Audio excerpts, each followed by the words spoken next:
Hello, friends, and welcome.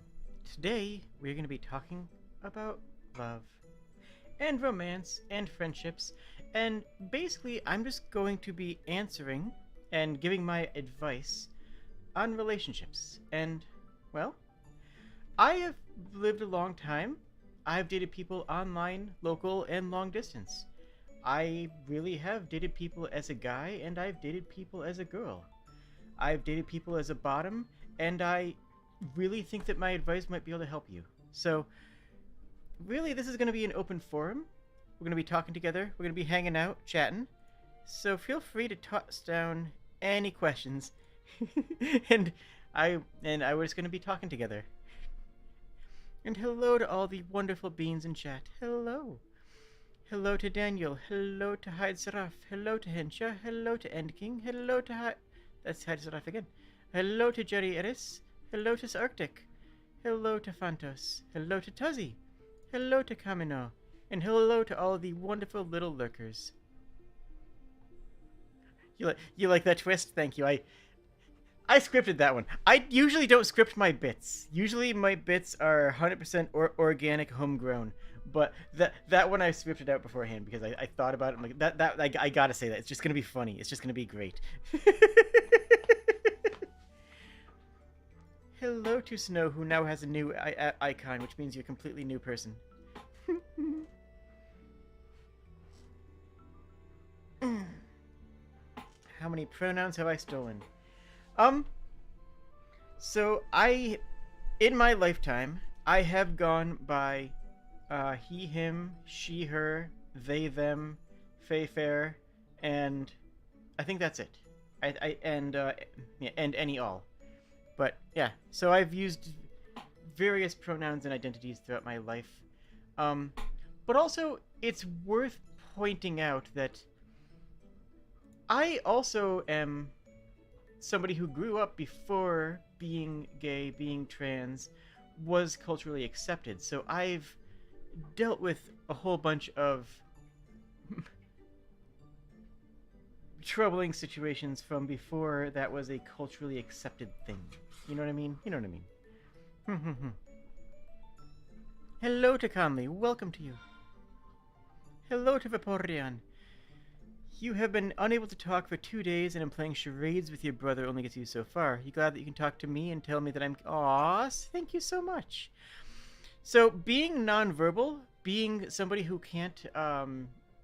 having moments or times where you can't talk is actually not that uncommon for people who have neurodivergency or ADHD or some forms of autism or even just high anxiety or stress. What I recommend, because this actually does happen to me once in a while, there will be some nights, and if you've been in Discord, you probably haven't realized it, but there are some nights where I only talk in emotes. There are some nights where I only talk in emoji because I am nonverbal and can't really express myself. What I recommend is type out a pre-recorded message, and oh, it's a laryngitis thing. Ah, okay. Well, I'm talking about this anyways because it's still relevant. Type out a pre-recorded message. I have one here that's just, I am currently nonverbal and only speaking in emotes. I'm sorry, I'll be available later. That gives you something that you can copy-paste. You can just copy that and paste it to somebody, and if they know and respect you, they'll understand and respect that. That can be a way of getting around that. Because it's not uncommon for people to just be like, I'm nonverbal tonight. I don't have the mental energy to communicate effectively. That doesn't mean I don't want to be around people. That doesn't mean I'm not going to be near people. That doesn't mean I'm not going to be... That doesn't mean I don't want to... That doesn't mean I don't wish that I could. How's that for an answer? How many loves and crushes have I had in my time? I'm just simply going to say several. I don't want to get too in-depth about my personal life. Like, this isn't going to be... It might end up being some. But this isn't intended to be stories from Jade's, past and romances. This is going to be me helping you. This isn't about me. This is about helping you, okay? This is about, like, Yeah. Anyways, you become a lot nonverbal a lot more than you'd like. That's fair, and I don't think anyone really likes to go mute, but yeah, I mean it happens, you know. And if you're sitting there saying, "Oh, it'll never happen to me," good. I'm proud of you. I'm glad. I love that for you. I'm glad that you don't have to worry about that. Just respect if somebody does. Hello, Melody. Welcome. Best gift for Valentine's Day. Now, this is a fun question. What is the best gift for Valentine's? Like, okay, so right out of the gate, the best gift for somebody is something that they want, right? Like, if somebody doesn't like chocolate and you get them chocolate, that's not a good gift. If somebody wants, just quality time, then the best gift might be just curling up next to them and watching a movie. If somebody, wants to go out for a nice dinner, that might be good. I think that the best gifts are shared though for Valentine's Day, right? Like some of the best gifts that you can give somebody are involving time. Like, hey, let's go to a movie, let's go to dinner, let's go and snuggle and watch a movie together. Actually, that's a fantastic idea, Tuzzy. A Lego set or something that you can do together. Like, hey, I got you this puzzle, this jigsaw puzzle. Let's fill it out together. Let's make this a project for two of us. Or heck, let's play Divinity together. Or let's play a game together and with couch co-op where we can play together. Or maybe not even with couch co-op, but just like, hey, do you want to sit and play a game side by side? Like, I'm gonna play Rune Factory with you curled up next to me, and that might be just a nice romantic evening. So that's my answer for that. The best gift for Valentine's Day is something that the person's going to like. But barring that, it's probably going to be some form of cooperation or time spent together, Wholesome bonding time, exactly what I'm saying. And hello, Gamer Alien. You want to build this Lego Millennium Falcon? That's adorable. Like, that's an adorable date, right? Like, that is an absolutely stinking adorable date that you can spend together and just have a good time and vibe. And honestly, genuinely, unironically, yeah, I agree with that. What is best first date food? Ah, that's a much different question and a very good one. So, for a first date food, I'm going to say the obvious thing first. Don't get anything that is too strongly spiced, like heavy garlic or, very like a hot curry or something like that. That's going to be a bit less romantic, especially if you're going to be spending time after eating. But the question is, do you go on your planned date before or after dinner? Sushi is a fantastic one, actually. I will absolutely say that sushi is a fantastic date food. But the question for food becomes, when are you eating? Do you want to go to dinner before or after? If you know the person well, going to dinner first before whatever activity you have planned might be a good idea, because you just get together, talk, work through the general conversations, and then when you're doing the activity together, you can focus more on the activity because you already spent time one-on-one talking and just, getting the emotional connection in. However, if you don't know the person well, if this is somebody who you are just dating now and you don't have an intimacy with them, then it changes. Then you want to do the activity first. If you're going to go watch a movie together, then go to the movie first and then go to dinner afterwards, if the date has enough time for both things. That way you have something guaranteed to talk about. If you feel yourself tongue-tied or like, oh, I don't know what to say, now you have an answer. You can talk about the movie. You can talk about what happened at the museum or the aquarium or whatever you did it for your date. You see a trans flag. Yes, that is true. There is a trans flag in the thumbnail. I am non-binary and trans femme at the same time. It's complicated. Don't worry about it. I am genders. So that's my advice on food together. Do you want to touch grass together? Honestly, yeah. Do some good old-fashioned grass touching. I really think that something educational-ish or educational adjacent, like a movie, like not necessarily a movie, unlike a movie, but like go to the aquarium, look at cool fish. It's something active and engaging. It's a shared experience. It's a wonderful time together.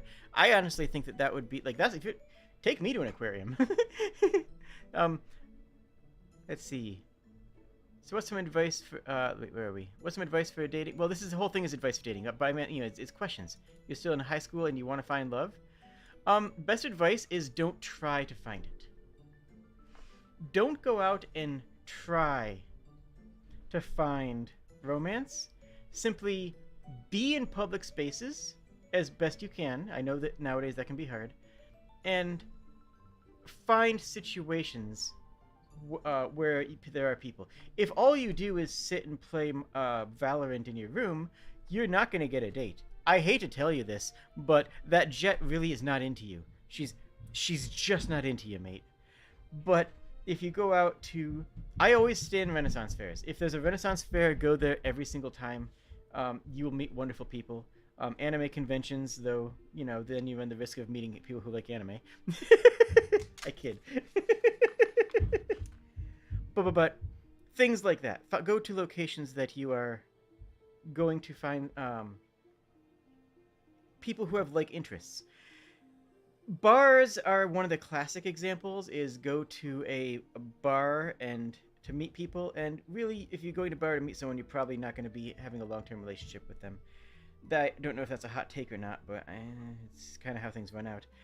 But you want to share interests with the person you're meeting, right? So if you're looking for somebody, a place where you share interests. And if your interest is drinking, then by all means go to a bar. A bar is a great place to find people who like to drink alcohol. I just don't know if that's going to be a good long-term answer for you. How's that for an answer, eh?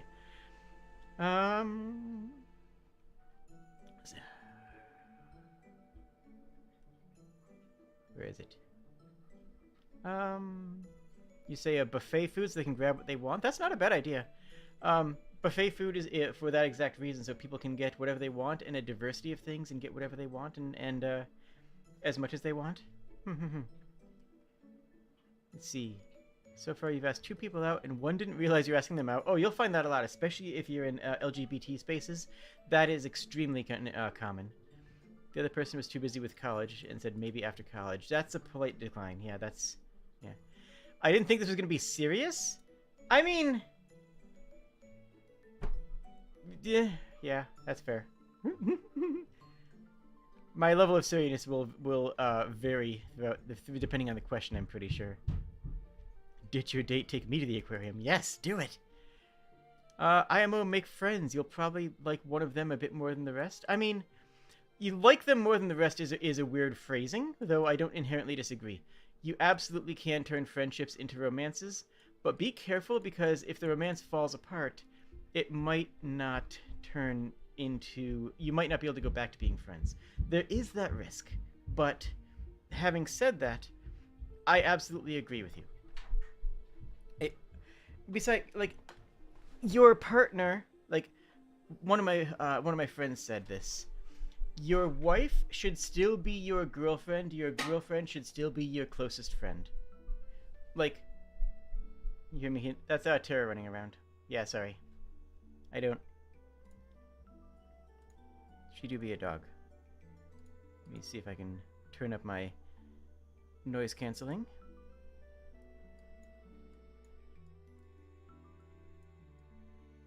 Does that sound better? Well, she's not running around now, so never mind. Who knows? It's a mystery. We'll never find out. Let's see. Speaking from personal experience... Oh, hello, Luna! Welcome, welcome, welcome! Speaking from personal experience and observation of others, the best place to find lasting relationships is TTRPG groups.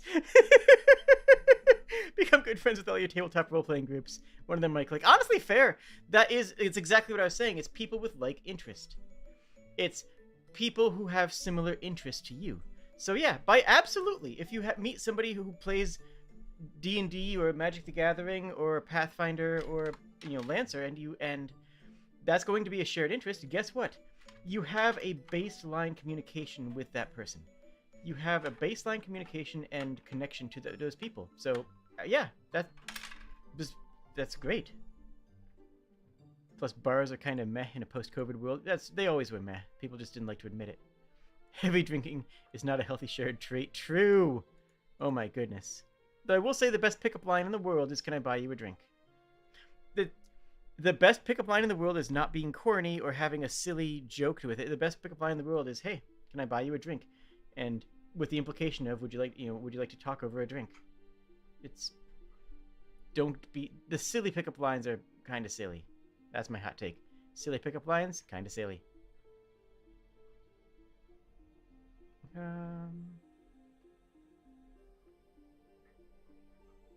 You met your previous spouse of 8 years at church. Church again. Now, I'm not.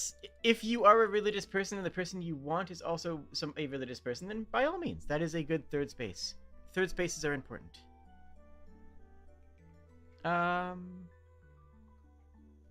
What's my opinion on long-distance relationships, and do I have any tips? I actually do.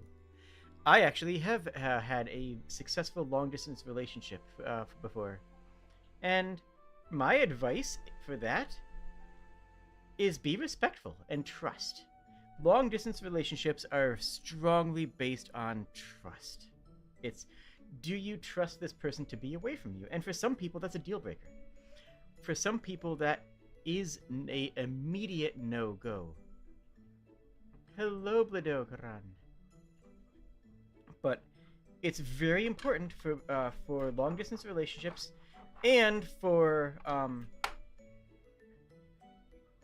spicy adventure relationships. The trust is extremely important. If you're going to be having either of those types of relationships, trust is paramount, and you need somebody who is going to both respect you, trust you, value you, and make you feel safe. And that can be difficult in a long-distance relationship. Also depends on the distance. If they're on the other side of the world, that might be harder. But if it's like a couple-hour drive, then that is still long distance and can be difficult because you might only see each other once every couple weeks. Hello, Emily. But that's still something that you can work through. Something that you can... Yeah. Something that you can work on. And honestly, just text every night, talk every night. Long distance... part of me doesn't think that long-distance relationships really exist anymore in the sense that they used to, right? You aren't going into a relationship and then having somebody hop on a boat and come back, 3 months later from a merchant cruise, right?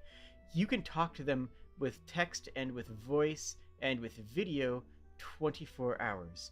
Like, there is so few restrictions. Or VR, if you both have the money for it, you can both set up VR systems and talk with each other and actually, have an in-person adjacent type of situation.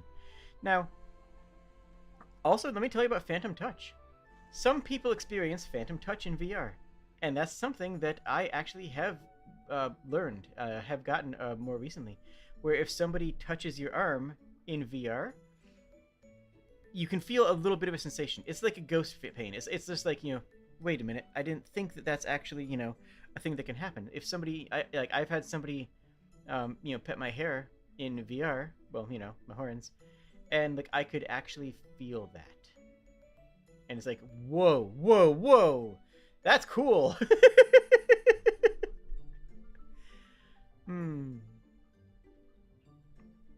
But yeah, I think that when people say long-distance relationships, that used to mean I'm going away to the war, or I'm going away to, college in another country, and I'll only be able to talk to you once a week. That doesn't necessarily mean the same thing anymore, Nowadays, everybody's so much more connected that long distance is less of a barrier than it used to be. And it's also less of a threat. It used to be a very dangerous knell for a relationship, but I would argue that even ever since texting, your ability to communicate with people across the world is just vastly improved. Tengutie, welcome. You like to go to bars to find people to talk to even though you've never found a date at one? That's fair. That's valid. Um...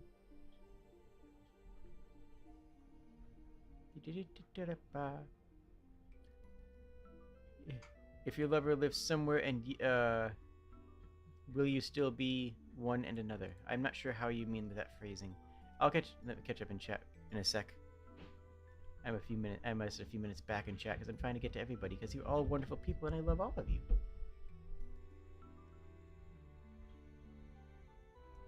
I'm sure that's fine.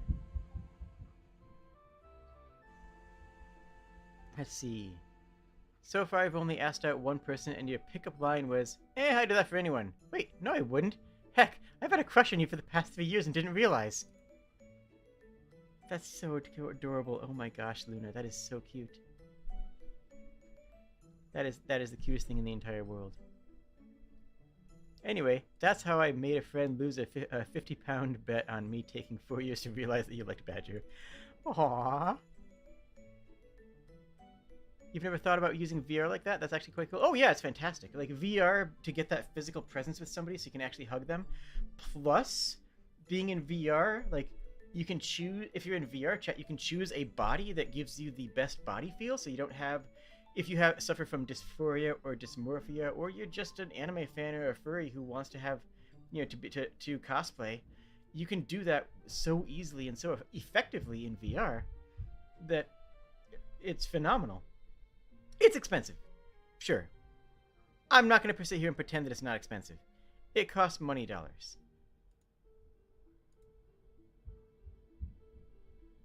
Mm-hmm. 1 second here. But especially if you have a long distance relationship, it's probably worth it.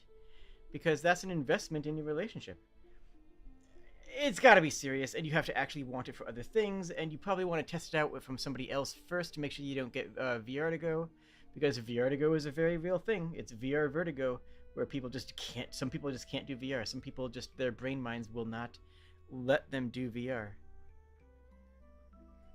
What, Luna? Your current model has too many polys for VR chat? That model was made for VR chat. What? How is that not a working in VR chat model? Yo, Melody reached 600. Congrats. Does your lover will trust you even if you're autistic and ADHD? Absolutely.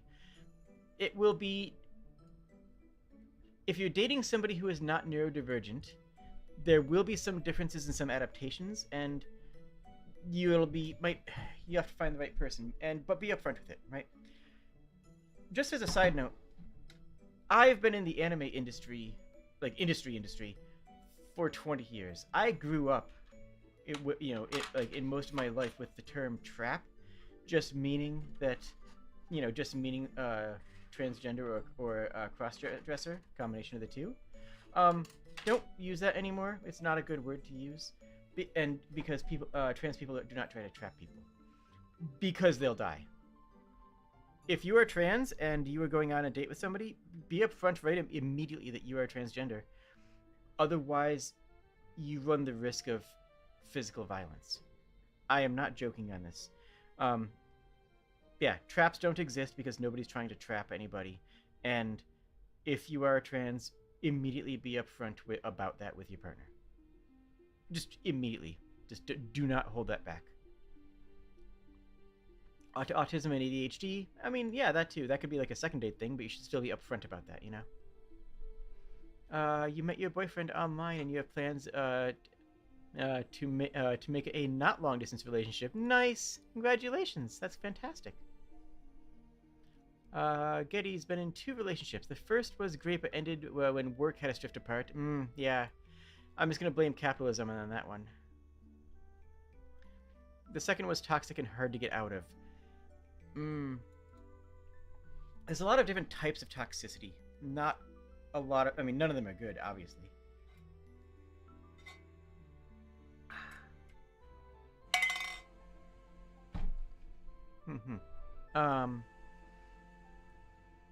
You're happy being you for now? That's good. Comfy platonic affections are a delight. And I like that. That is fantastic to hear. On that note, though, we can talk more about toxicity throughout this, but yeah, I have had a relationship that was difficult to end because the other person just was difficult to explain to that. We can get but anyways. Oh, it was on the edge of VR chat allowances before you modded it. You could probably trim that down pretty easily, I'd imagine. You know, I don't know. What? Okay, I don't... Because I was scrolled up and looking through previous chat, I'm not sure what the what was referring to.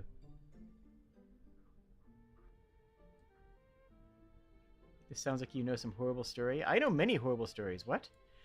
Hard slur, it's a hard agree, it's a slur. I mean, yeah, it is, but the thing is it wasn't considered one for so long, and in a lot of anime circles, it's still used, but I've never seen it used offensively. I've never seen it used as a slur. Like, I've never seen anybody use that without anything other than love in their heart. Like saying, oh yeah, they're a trap, talking about, like, you know, Bridget, or like, I don't know, Astolphos. But at the end of the day, it still creates that connotation. It doesn't have that connotation. It creates that connotation of being... of trapping somebody, of creating a secret that you're trying to trap. Like, it's just a bad word. Don't use it. Question: if you want to do the thing, even though you don't like how it is, how can you love another without doing the thing? What? If you're talking about being ace, that's completely valid. Relationships do not need to have adult fun time to be good and fun and fulfilling for both parties. Again, that you will, like many LGBT things, you will want to be upfront with that at the beginning. But if you or your partner is asexual, that does not mean that you can't have a very fulfilling relationship. Now, aromantic and asexual are two different things. If somebody is aromantic, that's fine. You have to, you know, don't try to force them into something that they're not comfortable with. But if somebody is asexual, you can still have a wonderful relationship with them. And if someone's demisexual, then you can have a fantastic relationship with them. Assuming that's what you're talking about. I assume that that's what you're coding your language for, but... Does that make sense? Like... And you might want to consider, if you are completely rock solid ace and not interested in that at all, then you need to acknowledge and accept that your partner isn't. And what that means for you is going to be different depending on your partner. But you will need to acknowledge that your partner will probably look at images that you have no interest in. Will probably need, you know, some sort of, may possibly need some, or want your assistance in some sort of release that is not going to bring you as much pleasure as them. They might have needs that you can't fulfill, and you need to be conscious of that and be open in your communication with that. There's a lot of ways that you can make that work, but you're going to have to either find somebody else who has the same status as you, or find some way to be comfortable with your partner not having the same emotions as you. Because your partner might not have the same emotions as you. And that doesn't always mean things are going to fail. That doesn't always mean, you know, things are going to be bad. Does that make sense? Am I making sense to people?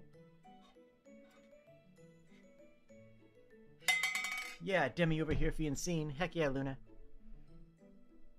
I had a pretty good conversation with a crossdresser friend about trap, and we came to the conclusion that it would be nice if it could be reclaimed like gay people with the F slur. I agree. And I think that it's not that far off. But the thing is that the F slur doesn't have any connotations other than gay but bad, right? It doesn't actually mean anything other than gay parentheses derogatory.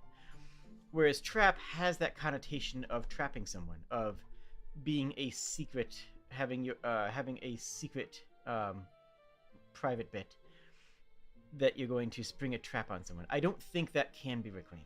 If it could be reclaimed, it could be done instantly, because people don't use it with malice. People don't say trap as a derogatory phrase. They say trap with love and thinking of and liking the characters. In my experience, trap is almost always used as a good thing, but it's still a slur because it has the connotation of that. Yeah. That doesn't mean it can't be reclaimed, but it's something that I don't think that we want to reclaim, because it comes with that the bundle of sticks and connotations of witch burning. Well, if you're talking about that regarding the F slur, then you're looking at waiting a couple hundred years before you start to refer. You need to wait for that definition to die and then reclaim it. You know, that needs to be lost. That definition needs to be lost before you can reclaim it then, and that's dozens of years over. Do I like Tokidoki? Which is that? What is that? Is that a toy company? Wait, hold on.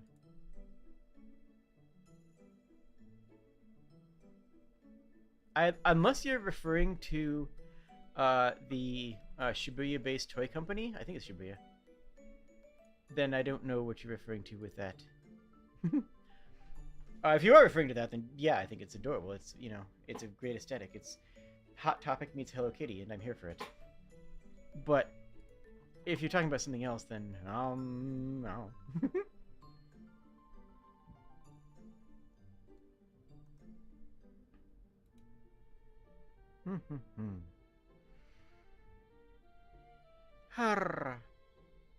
So yes, toss questions or ask me to expound on something, or just ask me to say words. My constant fear with any chat stream is that I don't have a prompt. That's why I don't run just chat streams anymore, is because I am a nervous wreck going into them, because I don't know. I can talk for hours on any prompt, but going in without a prompt always makes me nervous. Chat is delightfully lively, and I do love it. You are all wonderful, and I enjoy talking with all of you. But, yeah, back to long-distance relationships. It's similar to with most relationships, with basically any relationship. It is important to recognize that both people have to be on the same page, and that's true of any relationship. You both need to be working together, and having similar ideas, values, goals, and communicate with your partner. Like, always communicate with you. That's should you say. I didn't say this because I kind of felt it was without saying, but communicate with your partner. Don't hold secrets from your partner.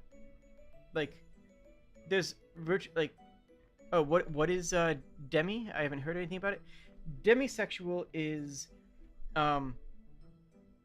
what used to be. It's what how to phrase. It's somebody who only has romantic feelings after being with somebody for a long time, or sexual feelings for that matter.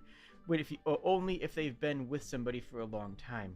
Somebody who, if you meet somebody and go on a date with them, to a demisexual, that's confusing and scary. It's, wait, why? How could you possibly go on a date with somebody that you just met?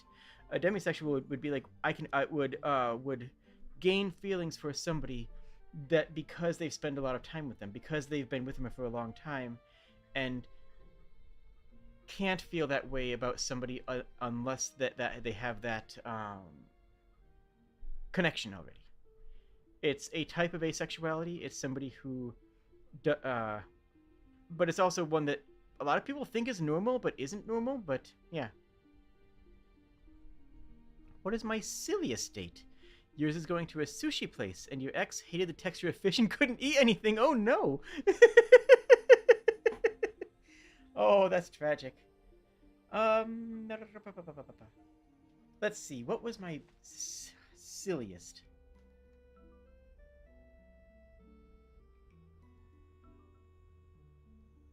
I went to a movie theater and we picked a movie sight unseen that neither of us had heard of with the intention of going in and making fun of it. And we both ended up just watching the movie in rapt attention. Like, we were just enthralled by it and just be like, later we were like, oh my god, that movie was actually good. What the heck? We were supposed to be making fun of that. What? That was that was amazing, and we just actually had a really good time. That was a silly event. Other than that,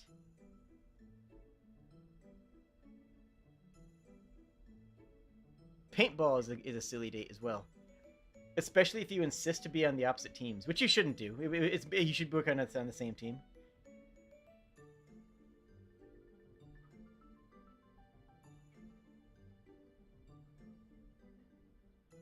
What button do I press to ban Jack?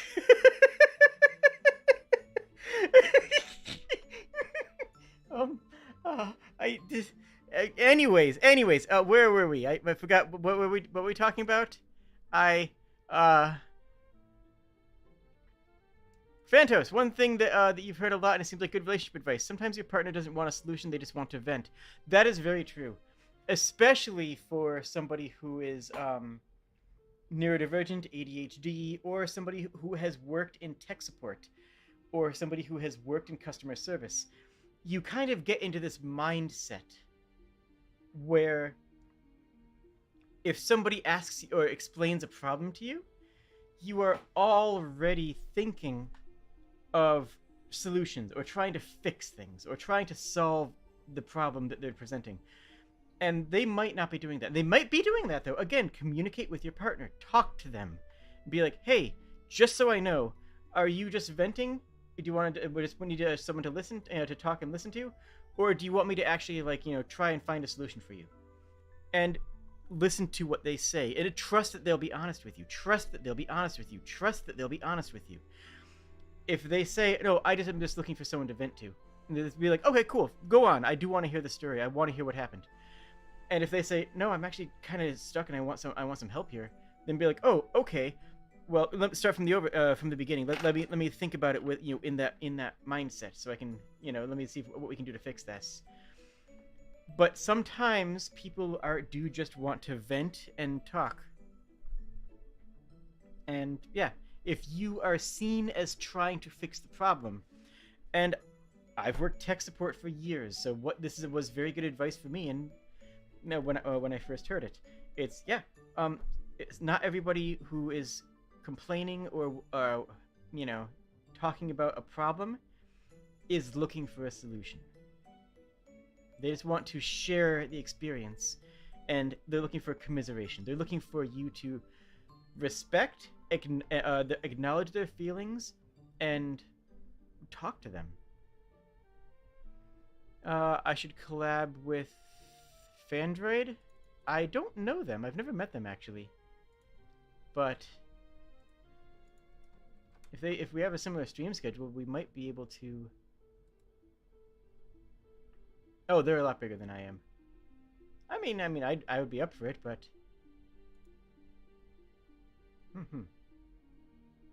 I have concerns about reaching out to somebody who's that many orders of magnitude larger than me,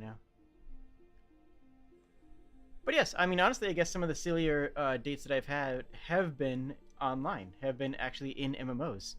Romantic encounter strolling on the beach as a cat girl. Yeah, that was a very silly date, I guess. Yeah, I suppose that was a very silly moment. So yeah, absolutely. Go on silly dates. And if it is going to be an online thing or in VR chat or something of that nature, just don't overthink it. Do something that might be not content that you wouldn't normally do, and share the experience. Because that's really what a date is, right? At the end of the day, a date is sharing an experience with somebody. It's sharing your time, your experience, and your feelings with somebody. And that could be going to an aquarium, or that could be doing some old missions in a video game that you never got to do. Or it might be playing a game together and sharing that experience. Like, there's nothing wrong with two people curling up with a controller and one of them playing Stray and both of you talking about the world building. There's nothing in the world that's wrong with playing, Potionomics or Dark Souls and just kind of, chatting with somebody about it. If you're just hyper focusing on the game and not paying attention to your partner, don't do that. It's still supposed to be a date, but you can make a date out of anything, any experience. Any experience can be a date, and any experience that you and whoever you're dating enjoy together will create a shared experience. It will create a memory with that person. And at the end of the day, that's dating. That's how dating is. That's what dating does. Insult your partner like it's Call of Duty. I don't recommend that. I know that every relationship is different. I personally don't like the playful insults, but some people love that. Some people want to their partner to rat them out or say or call them out on dumb things. I'd rather just have somebody who will comfort me and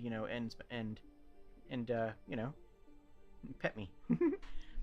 I don't like it when people do the whole, oh, well, you're, like the sass, the over sass, the tsundere stuff. I don't find a lot of connection to that, I guess. You're a playful insult type of person? That's fine. That's perfectly fine. That's totally valid. Hello, lover. Wait, what? Okay, sorry. The name is lover. I just see them in chat. Hello, welcome, lover. You're very much a playful insult type of person. That's fine as long as both people are. And talk to your partner and make sure that they're cool with that. Because some people are and some people aren't. Both are okay, but you need to be on the same page. I have had a partner who would say things like that, and I didn't like it, and I talked to them about it, and they were like, "Oh, okay, I'll stop." And they genuinely did, because that wasn't like a core part of who they were. It was just something that they said they like I'm gonna razz you once in a while, and it's like, oh, you don't enjoy that? Oh, okay, then I won't do that anymore because you don't enjoy it. Hey, we communicated like adults, and we worked through an issue. Imagine that.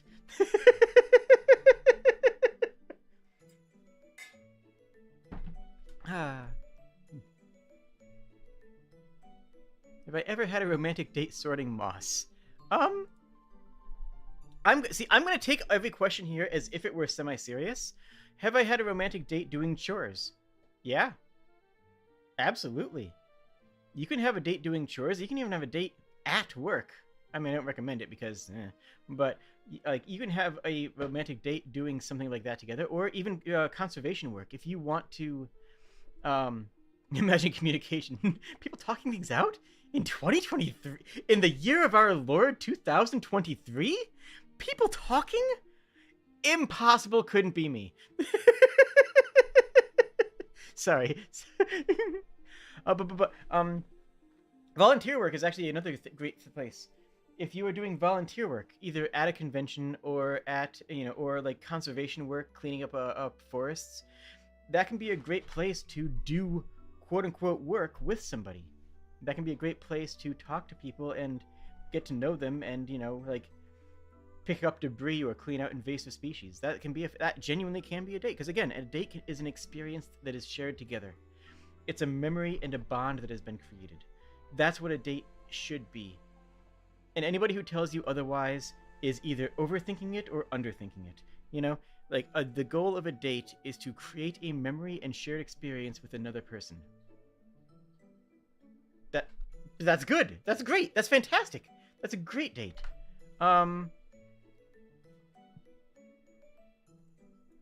It's hard not to offer a solution. It can be, genuinely. I guess this is going back to the other commentary on being a problem solver instead of a listener. But yeah, I mean, I worked tech support for many years, and it was ingrained into me to hear things and to try to find where the problem is if somebody's telling you a problem. And it was hard. I had to shake myself out of that when it wasn't time to be that for when that wasn't what I needed to be for somebody. Your silly date was a costume party. It was like a surprise second date. Aww, that's adorable. Because your partner at the time was there by complete coincidence. Aww. You were Frankenstein and they were gender-bent Sherlock. Oh, that's a fantastic fanfic. I love that so much. I love that for you. It's great. Your ex and I also had to work through the solutioning mindset as well. Yeah, it's something that a lot of people need to do. Because if the other part, and the reason is, let me explain why. Let me actually hold on, full stop, explain why that's an important thing. Because if you're thinking of solutions, you aren't empathizing with the person, you're problem solving the issue. If you're thinking about solutions, you are not actually listening to the emotions of what the person who is talking to you is providing. You're listening to the key points and the target components of what they're saying to try to fish out what the problem is so you can solve it. The problem is that your coworker is a gossip. The problem is that this your boss was acting very rude. The problem was that there was a snake that got loose. But the emotion is that you're annoyed at your boss because work is frustrating, and you want someone to hold you and say that it'll be okay. The problem is that there was a snake loose. Doesn't matter that so it was caught or how. The problem is that there was a snake and you're afraid of snakes, and you'd want someone to hold you and tell you that it's okay. The problem that doesn't need a solution. The problem needs empathy. And if you can find that empathy, then you can work through it, and then you can, be close to that person, and again, share that experience and emotion with them. And if it is a problem that needs solving, maybe it is, then absolutely solve it. Work together to find a solution, but make sure that they are asking for a solution and not asking for a companion to open up to.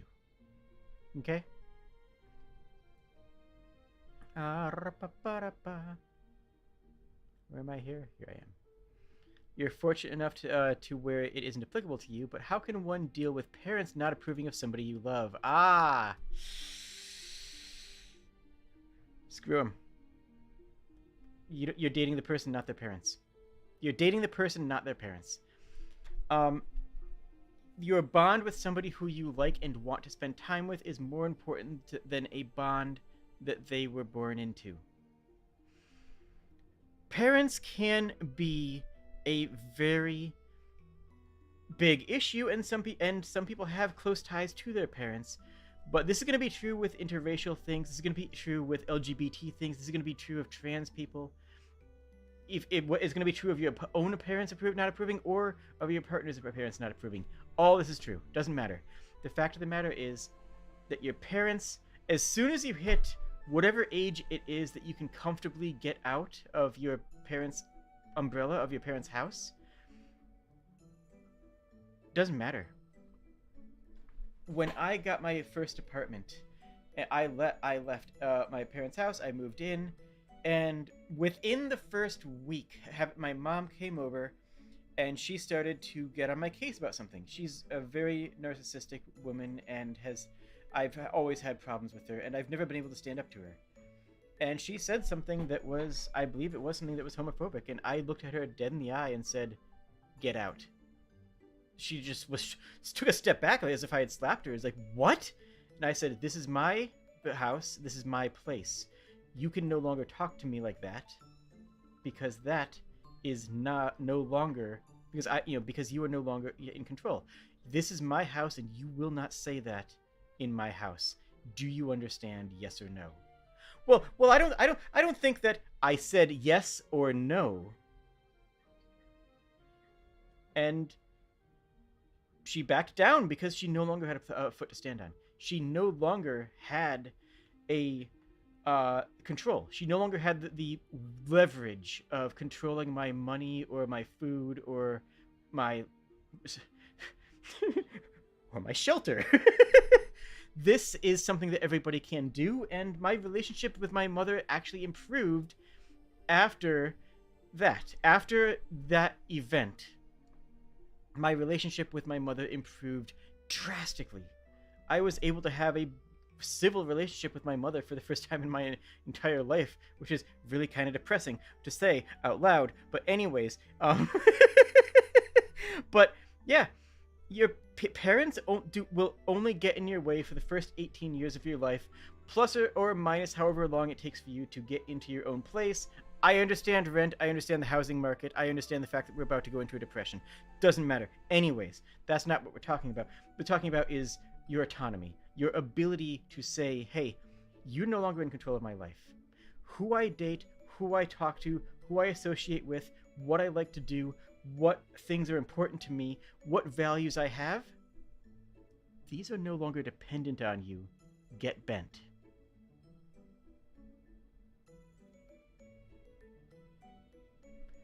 That's my advice. OMG? What I say that it was OMG worthy. I don't know. Whatever. Anyways, hi. I don't even remember what I said a few moments ago. But I'm sure it was probably very good. Anyways, it's your bedtime. Bye. I thought you're probably already in bed now. But good night if I missed it. Where am I?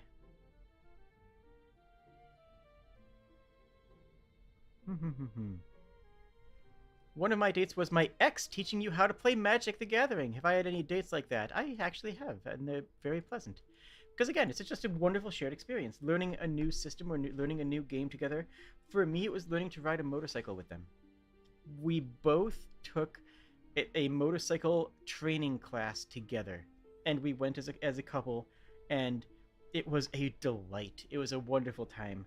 Because we were both learning a skill that neither of us had ever had, we were both kind of interested in. It was, and just so you know the life that I live, it really was a, hey, want to learn to ride a motorcycle? Sure. Cool. I signed both of us up for a class next week. Okay, I'm down.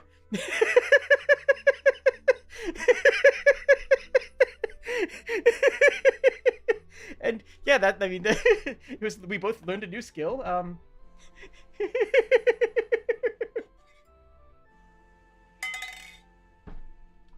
was fantastic.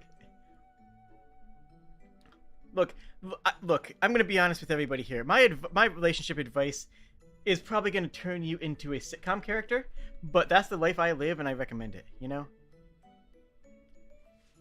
If someone doesn't have a good relationship with their parents, then likely they have a good reason, and it's a boundary that should be respected. Yeah. Parents only control you insofar as they control your rent or housing or food. Once you're out of the house, stand up against them. Stand up to them. Don't just stand up to them in general. You know, don't just stand up to them for the sake of make sure you have make sure that you choose the hill that you'll die on, but die on a hill. Pick a hill, whether it's racism or transphobia or whatever. Die and then die on that hill, and then stand up for yourself. As soon as they are outside of your ability to control you, then make sure that they know that you are not being controlled by them. Does that make sense?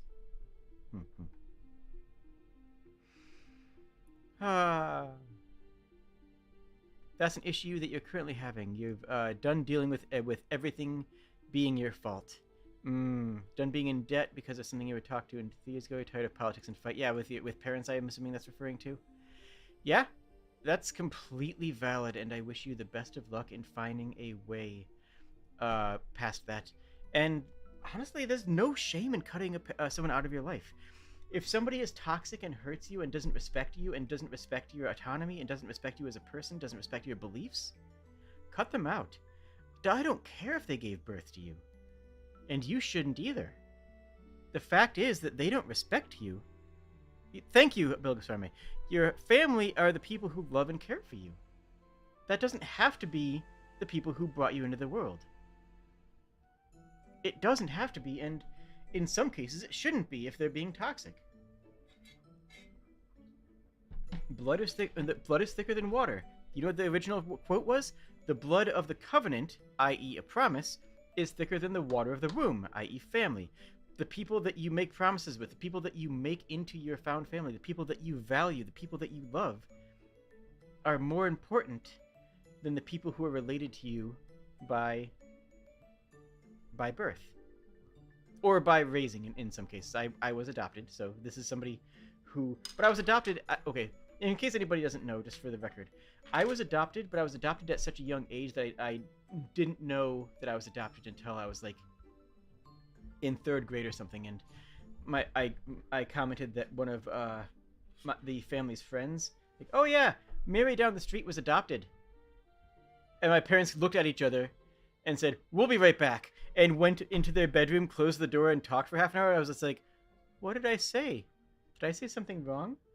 And then they come out and they decided that it was time to tell me, and they're like, just so you know, and this doesn't change how we feel about you, you were adopted too. And it's like, oh, okay, cool. Can I go play kickball now? Actual conversation in my life. I do love my parents. I did not have the best relationship with my mother. I still don't have a great one, but it got a lot better after I moved out. And, well, I do love my parents for taking the time to raise me, but that doesn't mean that I have to spend every moment with them. That doesn't mean I have to respect all of their opinions. That doesn't mean that I'm not going to stand up for the values that I hold true and honest. Does this make sense? I hope this makes sense.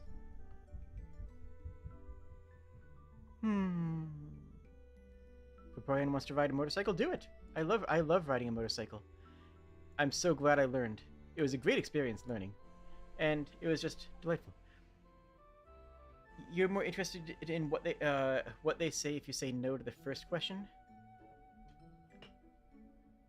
Which first question? Sorry, chat's moving a little bit quicker than I'm talking about things over. But yeah, if you would be so kind as to add a bit more syntax on that, just because I'm very distracted. I am having ADHD brain all day today. So now I'm moving to Iowa, and the fact that I'm doing so has terrified your mother, currently both on the mortgage of the house, because she knows she can't afford the house on her own. Okay. That's not your problem. I mean, yes, it is a problem, and housing is a human right, and it should be treated as such, but she'll have to move into some place that she can afford. I mean, that's just how living a life works right now. That's just how capitalism works.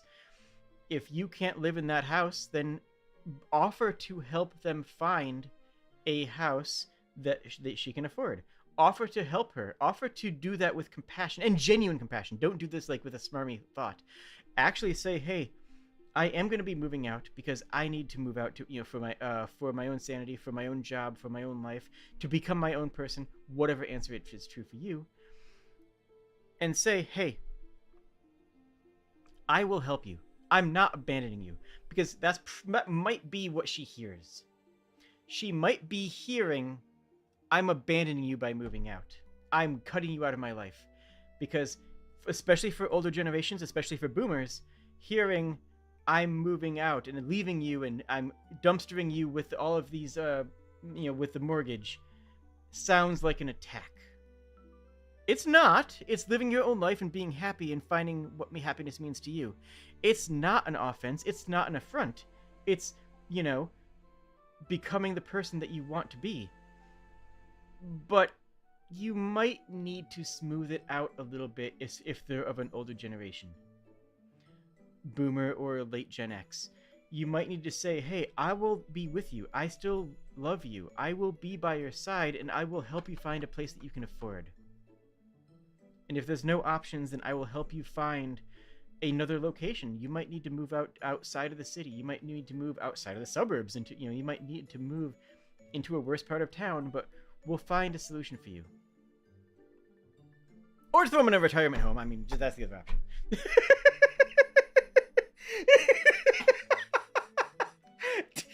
Yeah, I mean, I'm sorry. I'm not sorry, but I'm sorry.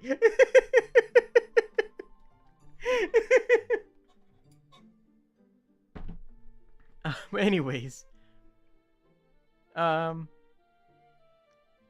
long as you can hear the laugh track, you okay being a sitcom character? I mean, that's me, right? I mean, I will be your laugh track. I promise you that. What is the genitive case of the verb to garden? What's genitive mean again?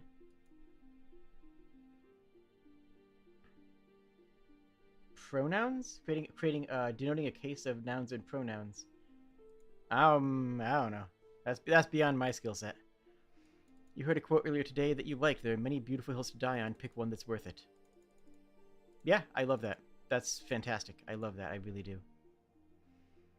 Um, it's a new turn. She went from being someone you're okay with, owning a house with, to being highly political, transphobic. Cut him out. Yeah, that's something. That's not something that you have to deal with. Unfortunately, wait. If I leave, there's no options in her state, and that she can afford solo, and she's not willing to move out of state. Okay, that's her problem, not yours. That's her problem, not yours. That is only your problem if you let it be. And saying there is a certain point where you can say that sucks. You are allowed to do that. I officially give you permission as a internet character, as a NPC, as a kobold. I give you permission to wash your hands of that if you need to. Because you probably do need to at some point. There is going to be some point. You know what? Let me put it this way. What's your breaking point? What is the breaking point where you have to walk away? There will be one. There will absolutely be one. There will be a breaking point where you have to walk away. Decide now what it is. And decide, the sooner you can figure out and decide what the point is where that you cannot condone, the better you'll be in the relationship instead of trying to find it on the fly. Instead of going, is this the breaking point? Is this the breaking point? Do I stand up to this? Can I deal with this? They're turning into a fascist. They're turning into a Nazi. They're turning into a literal, something there. Then, if it's past the breaking point, then wipe your hands and walk away. If you have to walk away, do it. Because sometimes you have to. And that's just as true of relationships as it is with people. Sometimes you have to walk away. And most of the time, and a good part of the time, and more often than I'd like to pretend, the other person might not be ready for you to walk away. And that will be hard. But that doesn't mean that you should sacrifice your own life. That doesn't mean that you should sacrifice your own happiness. That doesn't mean that you should sacrifice your own autonomy for them after the breaking point. You shouldn't. And it's up to you if you do. And of course, it's up to you if you do. But that's not... I guess my question is this. What if they were a roommate? I mean, what if they weren't... Like, what is it about the situation that makes you tethered to them? And what... And how important is whatever it is that makes you tethered to them? You posted the breaking point.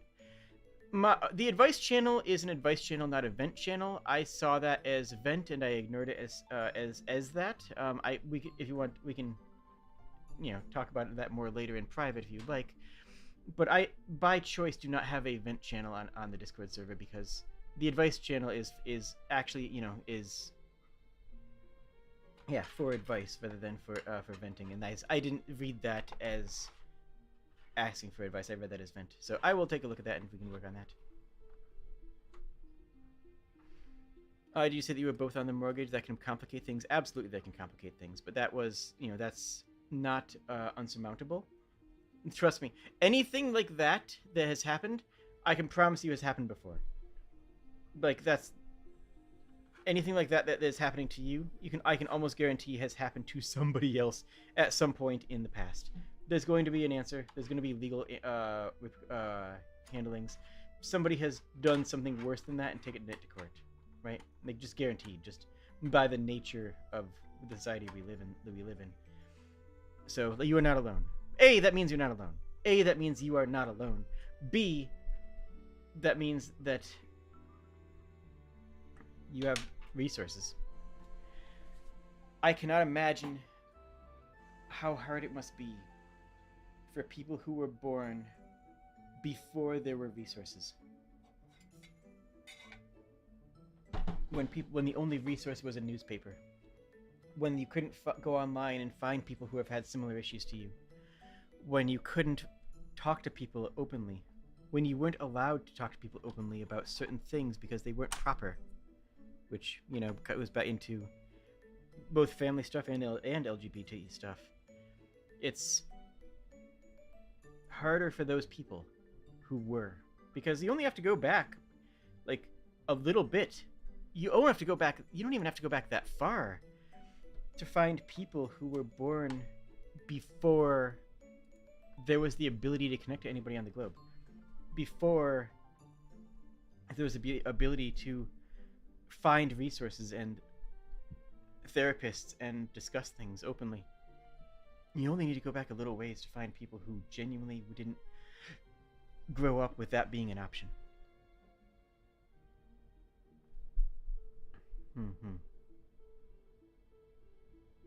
Word of advice for someone whose mother is working at an assisted living: only send somebody to assisted living if you want them to have them move on faster. Agreed. Assisted living is great for hospice care, but it usually isn't a long-term solution unless you need constant medical attention. If you need constant medical attention, I mean like multiple times a week, then assisted living might be the right answer. You shouldn't need to play nurse for somebody 24/7 and work a capitalism-based job and pay for their necessities and expenses. That's asking too much of a person. That said, yeah, it is not a good solution, but it is a solution. And if somebody needs constant medical attention, I think it probably is a good solution. But that was, I will admit, I said that more in jest. I said, send them to a retirement home, more in a, here's an answer. Not that it's a good one, but that's a fair point. That's a fair point, and I do respect that point.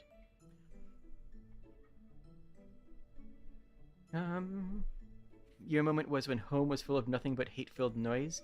You couldn't live in that environment, and living alone has been very beneficial. Same. I mean, I live in the middle of nowhere. I mean, I live, 20 minutes from the nearest grocer. Like, I love the quiet. And I thrive in this isolation, and that can be a barrier to relationships, because, like, I like being in relationships, but I also like it's not privacy. I like my alone time. I like my ability to exist autonomously, I guess. No, that doesn't sound right. It doesn't sound right. It's not privacy, it's not autonomy, it's just, I guess it's just solitude. I enjoy the fact that I can just, be alone for a little while. Agency is really a really good word for that. Thank you. It's not even solitude. Yeah, I think agency really is the right word for that. Thank you, Katie. I think you're spot on there. I like my agency, and that's something that I wouldn't have if I lived in the city. I'd have too many things that would vie for my stress levels. And so that can be a genuinely, and has been in my life, that can be a complicating factor in a long-term relationship. Like, I want the ability to be able to say, I love you, I care for you, I want to spend time with you, but I also want to just clock out and go to the hot springs and then come back and sit down and read a book for a couple of hours. And it's not that I don't like you, it's that I just don't. I'm filled up on communications, on talking to people. I'm filled up on existing. I don't dislike you, I dislike other things too. But like, then some people will respond with, well, why don't you like doing those things with me? It's like, I don't dislike you, I like other things too, but I just kind of want, I guess solitude, there is a part of solitude in there. That is a part of it. But like, yeah. And you will need to find, if that's you, then awesome. That's cool. I get it. I'm there. But you will need to find somebody who can respect that and who's going to be willing to step back and say, okay, let me know when you're ready. I'll be here. That can be the most important phrase that someone like me can hear in that situation. If you have somebody who feels that way in your life, or if it's you, the best thing that you can say to them, or the best thing that you can hope to hear is, okay, I will be here whenever you're ready. That's a powerful phrase. It's a very meaningful phrase too. It is a meaningful phrase. It's not just a, throwaway line. That is a phrase that has a lot of weight to it. I'll be here for you when you're ready. It's like, thank you. I want you to be here for me. But I also want to go outside and chase a squirrel and alone for a while. I want to go take a hike and a trail walk and just walk through the wilderness for, a couple hours. Or days. Maybe I want to go camping without the other person, And for some people, that's a deal breaker. For some people, that is an absolute deal breaker. What? You're going away for 2 weeks on a hiking trip without me? I thought we had something special. I thought you loved me. And... ooh. That hurts both parties. The other party feels like you're abandoning them, like you don't care enough about them. And the other party, and the first party in that situation, feels like they just want to relax. They just want to be themselves, It's just not a good situation. It's rough. Yeah, so that's my advice on that front, is just oof. Where was I on this? Complicated just means more effort, not no solution. Absolutely. Right. Communicate with people. Communicate with people. Communicate with your partner. Talk to them. Talk to your partner. Respect them. If you don't respect them, they shouldn't be your partner anymore. Hot take. Tell people what you think. And don't hold secrets unless you don't hold secrets. That doesn't mean don't have privacy. There's a difference there. There's a difference between not being having privacy and keeping secrets, right? If you trust your partner, tell them things and be honest with them, and if they are a good partner, they will respect you for what that means. Otherwise, you will have this sort of dangly lined up over your head as the entire relationship, and you can't sustain that. That's not a sustainable relationship. Something eventually it will snap, and if you don't trust your partner, run. I agree with that statement. If you don't trust your partner, you should not be in that relationship. If you cannot trust your partner to love you and respect you and spend time with you and be open with you, run. Now, I want to say one thing. I want to say the single best advice that I know I'm buried this an hour and a half into the stream. Clip this or make it's whatever. I don't care. But the best advice I can give you is one thing that I learned from a therapist a long time ago. No, I didn't. Where did I learn it from? I don't remember. And that is 2 words. And it can be whatever words you want. And that is really, really. That's what I use. And what that means is, if you value me as you value this relationship, please be open and honest with me for the next thing you say. That's what it means. And make sure that both parties are on board and have an understanding of it. And it can be whatever code word or phrase. But when you phrase it like that, on the value of our relationship, please be honest with me. It sounds too weighty. It isn't supposed to be weighty. This can just be a, do I look fat in this? Of course not. Really, really? And then the other person must acknowledge, okay, this isn't asking for a trite response. This isn't asking for a playful response. This is my partner coming to me and asking for a genuine, honest response on the value of our relationship. I will answer them truthfully and respectfully. And that's when you say, okay, yes, really, really, that I think that looks good on you. Or, yes, really, really, I think that outfit looks stunning. Or, really, really, I don't think it's the most flattering fit for you. Like, it doesn't mean you have to be a dick, you know. If it does, if like, but you don't have to, like, no, really, you're fat. No, that's not what it is. It's I'm not going to flatter you. I'm going to give you an actual genuine response, and that doesn't have to be for a serious. It can be, and it will be for a serious thing. It's, do you want to go to the theater? Yeah, I'm excited for this. Really? Well, honestly, like, it causes that step back. It causes your partner to make the step back and say, wait, I need to be an honest, genuine response here. Let me rethink about my words. Let me not just talk out of my, the back of my head. Let me not just give a rote response. Okay, you understand and you deserve a full answer. I do this even in my friendships. This isn't just a relationship thing. This is a good communication tool to have, is this idea of, if you have somebody that you can trust and you need to trust and you want to have a good relationship with them, use this one neat trick. It's, hey, in this moment, I need you to be honest and close to me. Friendships are relationships. Yeah, it's true. 100% true. 100% true.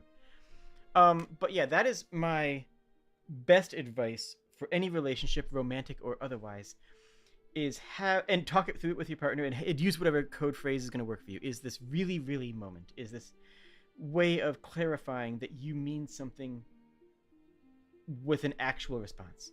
Especially if you have a playful or a more insult-driven relationship, like Tuzzy was saying. If you have that, that playful jibe, that really is going to be double as useful for you. It's going to be that, hey, what do you want to do? I don't know, screw it. No, what do you want to do? Really? Oh, well, I'm feeling blank. My emotionals are blank. What I'm thinking about is blank. And going off of that. And then that other one, don't be afraid to say, what are you thinking? Not only can that, if you have a neurodivergent partner or a partner with ADHD, you will have a blast listening to the latest rabbit hole that their mind is doing. And I can almost guarantee you that they are probably going to feel guilty for answering that question at first until you normalize it. But if you have a partner who is, some type of ADHD, neurodivergent spectrum, whatever, say, hey, what are you thinking about?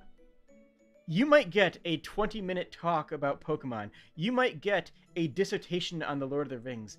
And if this is the person that you love, you are going to just curl up next to them and listen to every word they say, and it's going to be a delight. Just say, hey, what are you thinking about? And again, you can do this with friends too. It doesn't have to be romantic, but if it is romantic, then even better, right? But yeah, and if someone asks that of you, be willing to actually if it's a romantic thing, be willing to actually answer it. Don't try not to be embarrassed. You shouldn't be embarrassed with your partner. That's another hot take, I think. You shouldn't feel the need to be embarrassed when you're with your partner. I should probably get back to reading chat since I've been sort of swimming about. You both signed the mortgage because you couldn't do it alone, and neither could you. Okay. Turned into another her yelling at me and causing a fight. Yeah, you're done. That's fair to be done. You deserve to be done. You don't need to deal with that, and you shouldn't have to deal with that, and you shouldn't feel guilty for not wanting to deal with that anymore. So yeah, hide. Find a way out. It's not easy, but that's not worth dealing with at that point. And it's not your responsibility to sacrifice your own happiness and mental state. That's not your responsibility to let her drag you down to her anger and sorrow to deal with. That's not your responsibility. That's not your place. And at a certain point, you just have to turn your back. And again, if you found that you clearly haven't found that point. You say you have, but the fact but you need to either commit to turning your back or find a way to turn your back and still make things better, or you need to be willing to say screw it and walk away. But at that if you have reached your breaking point, then you need to sever. It sounds like I am being really trite. It sounds like I am being really just dismissive. It sounds like I'm just being, oh yeah, just leave. But at the same time, at a certain point, there's no choice anymore. At a certain point, how much more how much more do you deserve to put up with? And the answer is you don't. And sometimes it really is that simple to say, hey, I have my own life to live. I'm not here to live your life. Goodbye. It's going to be hard. It's going to be impossibly hard. There's no but. There's no but it's going to be... no, it's going to be hard. It's going to be impossibly hard. Bottom text. Full stop. End of sentence. Is your own mental health worth sacrificing? Is your own anxiety for dealing with fights worth sacrificing? Is your own happiness worth sacrificing? Is your own life going forward, your ability to make new connections, to meet new people, to live in a way that helps your mental health, worth it? And if not, then it really is just a simple answer. It really is just a simple answer of saying, you're done. You can just be done. Just walk away at a certain point. It's not easy, and there will be paperwork, and there might even be legal paperwork. But you know what? It's better to be shelved with a couple of legal bills than to be tied to this person who makes you miserable for the rest of your life. Period. Anyways, you didn't realize that you had some of the issues until after you were a parent. Ooh, gosh. That's rough. Kids are... yeah. Kids are terrifying. I mean, because that is a bind, you know? Like, as much as I just said that, everything that I just said kind of goes out the window if there's a kid involved, isn't it? Because now, is this going to be destroying another human being's life, and not the person who's responsible for making you miserable, but an innocent? Now if there's a kid involved, you've created a trolley problem, right? You've created a trolley problem for this. Like, and that I don't have an answer for, right? Like, I mean, if you hit a breaking point and there's a kid involved, you have an ethics. You have a an AP ethics question that you need to have an essay typed for.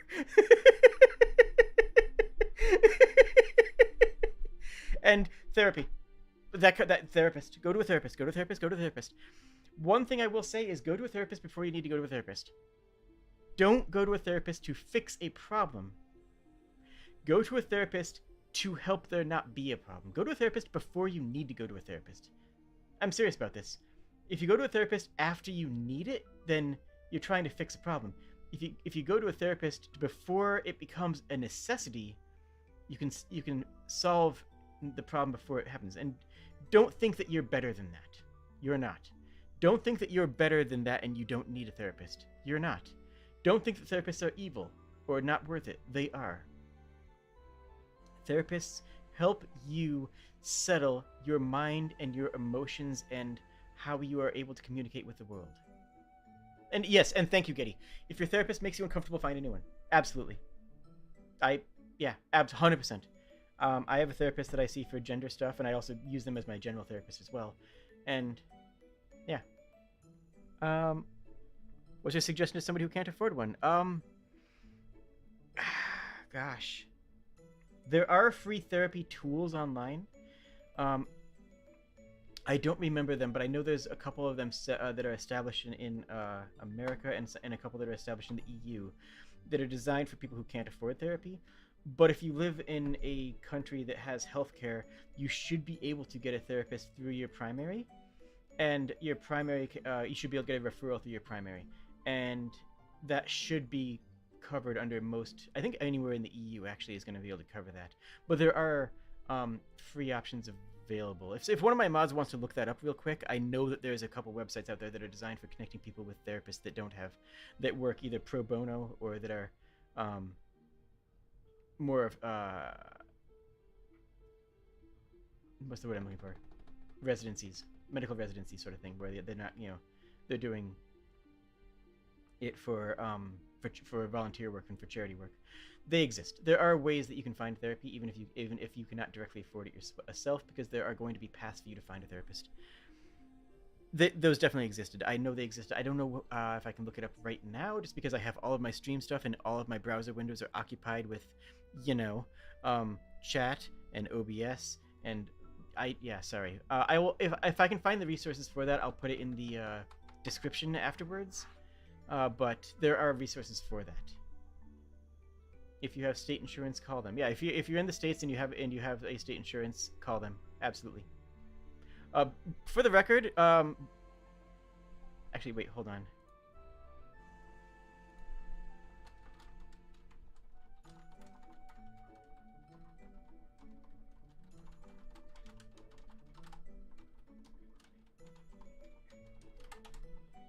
Sorry about that.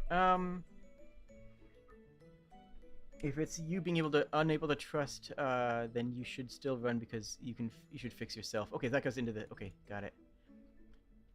Hello, Connor. I'm a bit behind. I'm glancing at the new chat for things that for responses to what I'm saying, but I'm scrolling up to see to get to the talking points for what's next to talk about. It's not flattering, but sometimes that's how it works. Honesty is not bluntness. Honesty is not callousness. Yeah, honesty is compassion. Honesty is a form of compassion.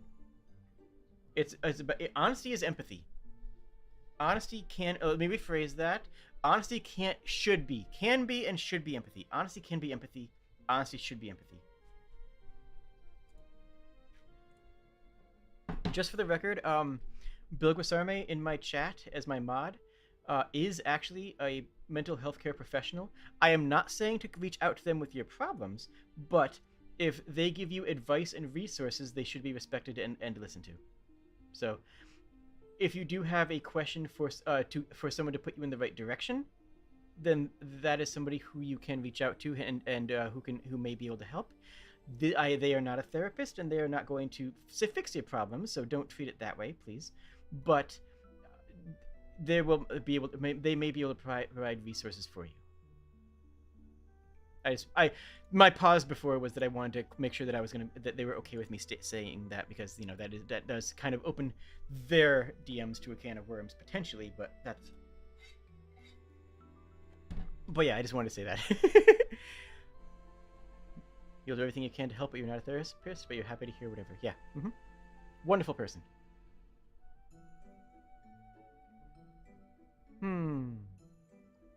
Where am I on things?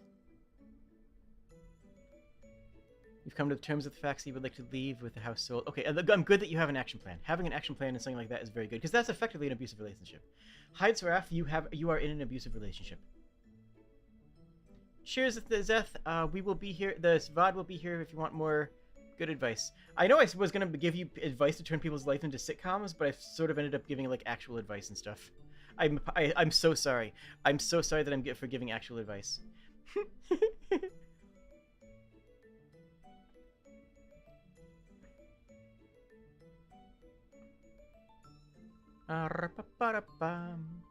Therapy is nothing to be ashamed of. Absolutely. Absolutely. And yeah, a good healthy relationship does not take the place of therapy, but it can provide some of the benefits of therapy. If you have a partner that you can be open with and honest with and talk about things with, your partner should not be your therapist. But somebody who has a good long-term partner who they love and respect and are open with talking to may gain some of the benefits of therapy as well, I guess. Having good mental health and all that. Anyways. If somebody says therapy is for the weak and earnest, you can disregard everything they say. I can agree with that, actually, yeah.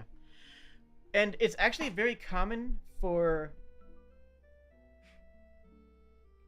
Am I going to say this out loud? Am I going to say this out loud? I am. Okay, sure. It's very common for cults and conservatives to vilify therapy. These two things are not as different as you would like to think. It's very common for people to who want you in a certain negative state to vilify therapy. And that might be a cult leader who's like, no, no, no. If you get therapy, you'll realize that how much you're being abused here. That might be a conservative who says, no, no, no. This is fine. This is normal. This is how normal works. Therapists don't help you. They're only going to take your money. No, no, no. You're being played. And same thing with toxic partners. The partner that says, no, we don't need couples therapy. That's the same boat. I'm not saying that they're a Nazi. I'm not saying that they're a conservative. I'm not saying that they're a cult leader.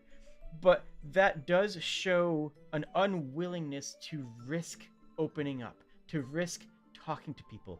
That shows an unwillingness to try to respect the fact that you want to make things better. And that's a real big red flag, buddy. That's a real big red flag. Therapy for the weak is a boomer mindset. Well, I think it's more rooted in conservatism. The idea, do it yourself, pull yourself up by your own bootstraps. The idea that you don't, of personal responsibility. But the boomers embrace that mindset. Even more progressive boomers tend to have grown up and established in that mindset. Heck, I grew up with a bunch of that mindset. I just happened to overcome it and become a good person instead of who I was before. But, yeah, that is something to be conscious of and consider. Does that make sense? I don't know.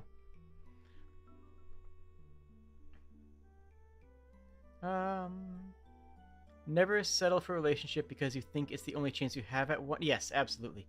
It's never, and it's never to leave one that is a dead end. It's never bad to leave one that's a dead end. Both your parents are living better and both are dating. Good. Good on them. Yeah, and that doesn't mean, like, you can end relationship if you have a lot of good communication with your partner.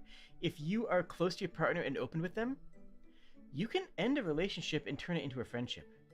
I have I know lots of people actually who have ended a relationship and are still best friends with their partner.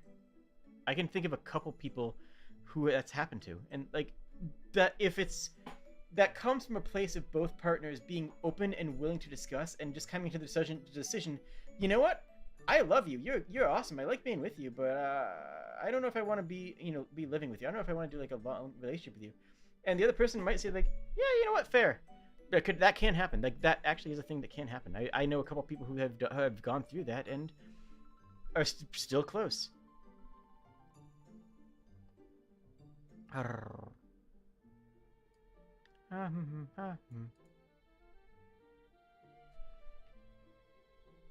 Well, can't afford insurance because good grief.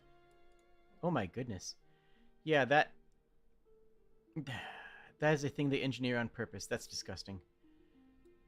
If you are in a location that cannot provide you with what you need, emotionally, support-wise, like, and I'm referring to countries here.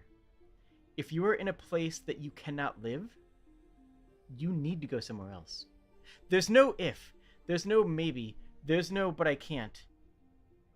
If you have something like that and you can't do that, you run from the country. I mean, you might honestly, if you are in the States right now, I'm pretty sure that Canada might actually accept you as a refugee. If you live in Florida, I know that Connecticut will actually accept refugees from Florida right now. Literally right now, I saw that in a channel before.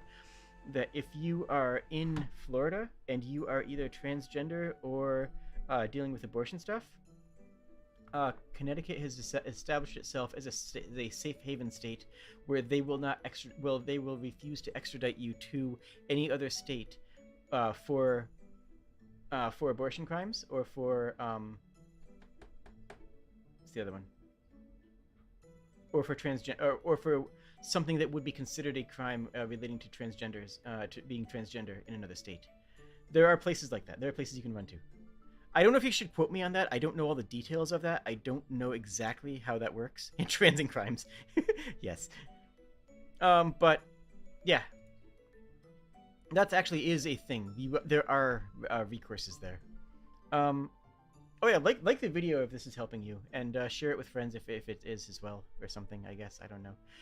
I'm here to talk to people, but I think a lot of this advice is going to be better, is going to be still very good for people who are not watching live. So, link this video to people if you think it's going to help them.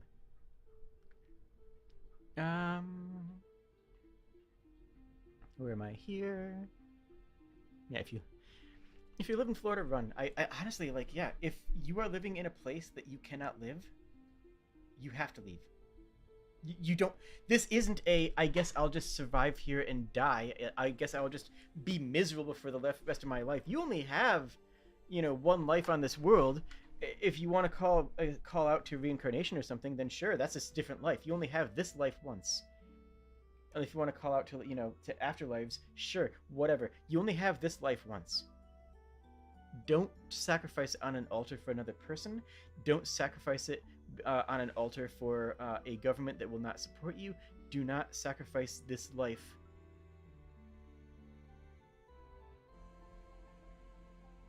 Do not. You deserve to live a good life. You deserve happiness. Hot take. You deserve to be happy. Do not sacrifice yourself. Please, friends. Helping move to Iowa for thing. Okay, cool. The lower cost of living can be very valuable. If on that note, real quick, if you are not getting a yearly raise that matches the yearly cost of living increase, then you are getting a yearly pay cut. If you get a yearly raise of 5% and your cost of living increases by 12%, then you are taking a 7% pay cut. Period. There's no two ways around that. You are being paid less for the same amount of labor. Find a new job. The states are a mess right now. Yeah, I've been following some of that, and my God, it's yeah. There's some genuinely terrifying stuff that I am unironically terrified to know people that are in these situations. I don't want to talk politics, but at the same time,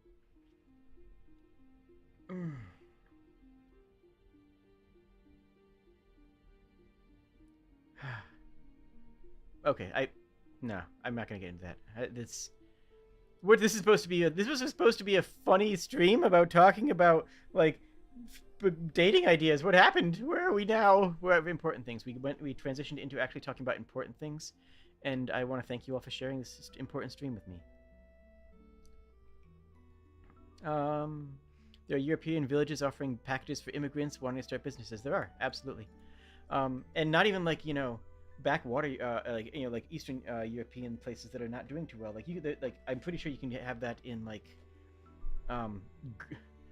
Spain. I think is one of the places you can do that with, which is good. Absolutely, there are places you can go. There are people who can help you. Always, full stop. There are places you can go. There are people who can help you. I'm scared. Honestly, Connor, same. I mean, the one downside, like I live in, I live far enough away from people. Like I've said it before, and it continues to be true. But the farther you get away from cities, the more people you are around who have hunting rifles and who have bumper stickers that dehumanize you. And yeah, I'm scared. I genuinely am. I mean, I am 1 clock away from somebody deciding that I shouldn't exist in this country. And there are some places where some places have it much worse than here. Like, okay, anytime somebody says, "Hey, at least you're not in Jamaica, where being homosexual is you're allowed to physically assault somebody for being homosexual. Hey, at least you don't live in the the DNC, the Democratic Republic of Congo. At least you don't live in North Korea." Like, true. But I also don't live in Finland, because in Finland just passed a law that allows anybody to self-identify any gender markers on any documents. You can self-identify gender in Finland on license, passport, everything now. that's just the thing they did because it's cool. Like, that's just a cool thing they did. Come on, it's great. And just because these things are not as bad as they could be doesn't mean that they shouldn't be better. That doesn't mean they can't be better. Can you pick no? That is yes. Actually, you can. You can choose. You can put an X in the gender marker column and choose to be a gender. That is true. Yes, actually, yes. Finland, Denmark, and Sweden are living the dream. Yeah, are the dream living locales. Not Norway. Norway actually just this week passed some anti-trans legislation. They fired one of the only transgender doctors for because legally they weren't allowed to provide support in to non-binary individuals, and they broke that law, and they literally got disbarred in their country, and they were the only transgender doctor that was active in that was allowed to be active in that country. And Norway right now is in a real bad position. Riksen, the company, I guess, that handles all of the transgender needs, only exists in Ulso, only supports people who are between 18 and 30. Like legitimately, if you're over 30 or if you're under 18, they provide zero support. And there was only one licensed doctor for transgender surgeries, and they just got disbarred for providing gender-affirming medications to somebody who identified as non-binary, because legally they weren't trans enough to deserve care. So Norway's not great right now. The rest of Scandinavia is phenomenal, but Norway right now is having problems. So just heads up. In a lot of ways, Norway is fantastic. Norway has a lot of good things going for it, but it's not a safe place for trans people right now. Neither is Switzerland. Switzerland is actually pretty anti-LGBT right now. Right now. And that might change in the future, and I hope it does. Y'all are trans enough for here. Y'all trans enough for... Yeah. Like, they Norway legit just said, hey, this person wasn't valid. This person wasn't trans enough to be valid. And it's like, good grief. That's... Ugh. Jade date a cop? I actually have never dated a cop, nor would I, for that matter.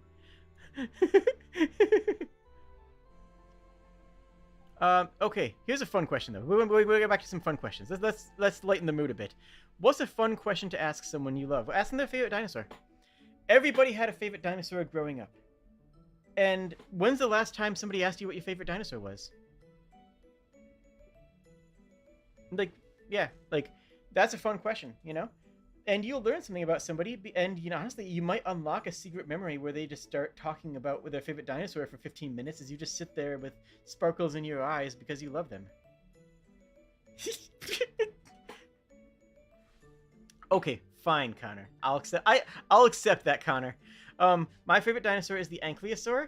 It is a adorable little spiny turtle-ish dinosaur that has a whole bunch of back spikes and is like very cool and protective, and it has a tail that has it has two tails. It has one tail that has a Thagomizer that has spikes on it.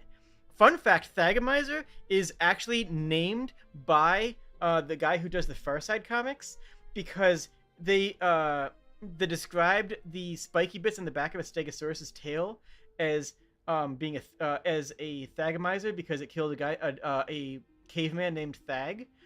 And there was a the scientific community, the paleontological community didn't have a name for it. So they were like, you know what? Let's just take this name because, hey, it's funny. It's a Farside comic. And yeah, they call it a Thagomizer because it killed Thag. Okay, you know what? Fine, that's canon now. That is legit canon. So that's actually true. That the paleontological. Thank you. That is actually true. That the spiky bits on the back of a Stegosaurus and an Ankylosaur tail is a Thagomizer. But Ankylosaurs have two different versions. They can have a spiky one, or they can have a club tail, which they can swing and just bonk things.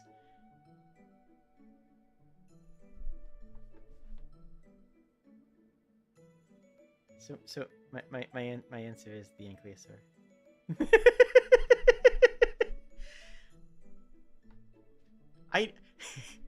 Bill, no. I called it an ankylosaur my whole life, and I'm not stopping now. I refuse. No, I'm committing to this. I have already committed to this long ago, and I will not change for you.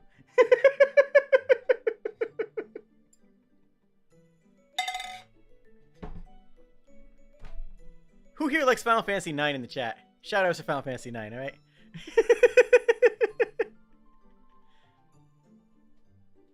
Yo, Land Before... Yo, Don Bluth Films fans. Let's go.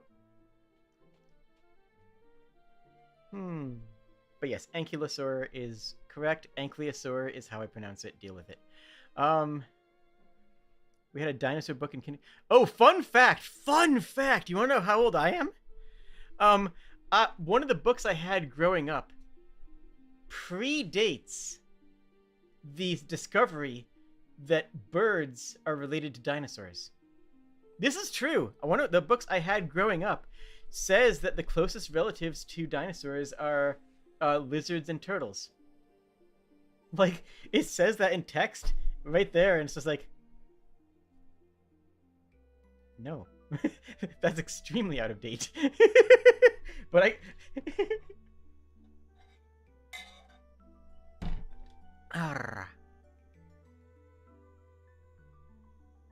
so,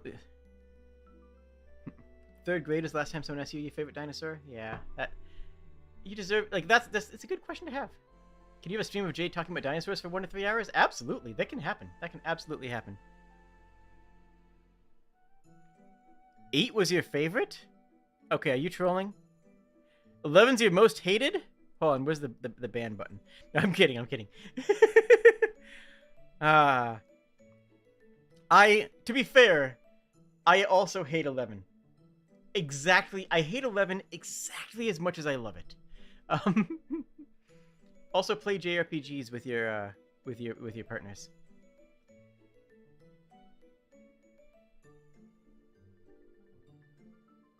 Connor's never played a Final Fantasy game? Connor, at least go watch my Final Fantasy VI playthrough. I'm really happy with it. Also, yeah, nobody can hate Final Fantasy XI as much as people who've played Final Fantasy XI. You'll never get on that level as far as that goes. And yeah, Vaughn is... I don't know. 12 is a fun game, but Vaughn is not a good character. Anyways, we're talking about relationships. Or at least we are. Yeah, Connor, legit, go watch my... Oh, you watched the stream? Fair enough, that's fair. Okay. Then you've gotten a lot of the experience. That's fine. And I'll be playing Final Fantasy V on the channel in the future. Probably after Illusion of Gaia, I was thinking about playing Final Fantasy V Pixel Remaster.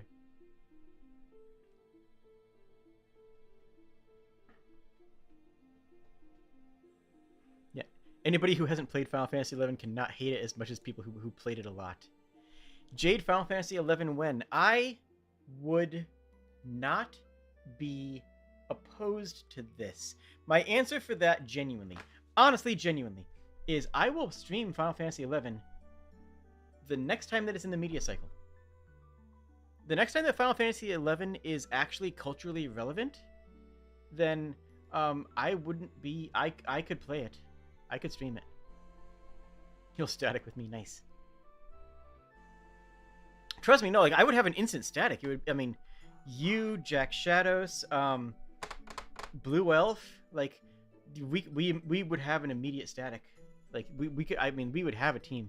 But I don't think people would care to watch that, honestly. I don't think it's one of those things that would do well on the channel or that people would find interesting. I don't, because it's not I don't think it would be a fun game to watch. I genuinely don't.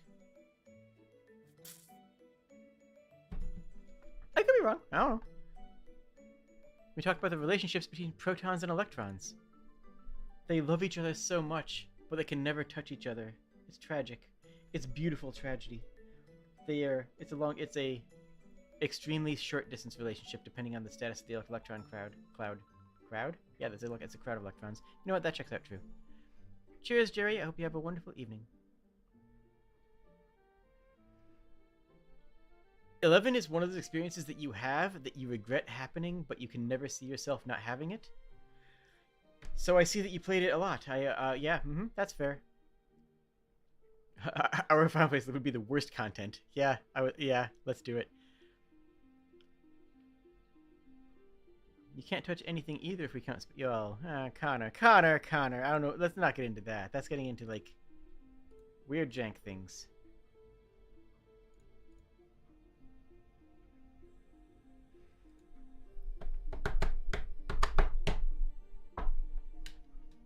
Arr.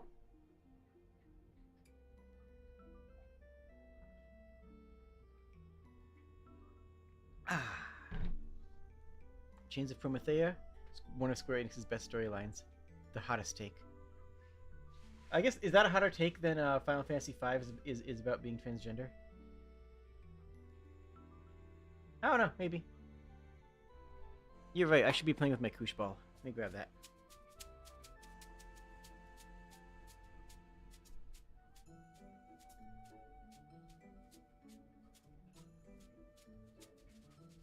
Can you hear that?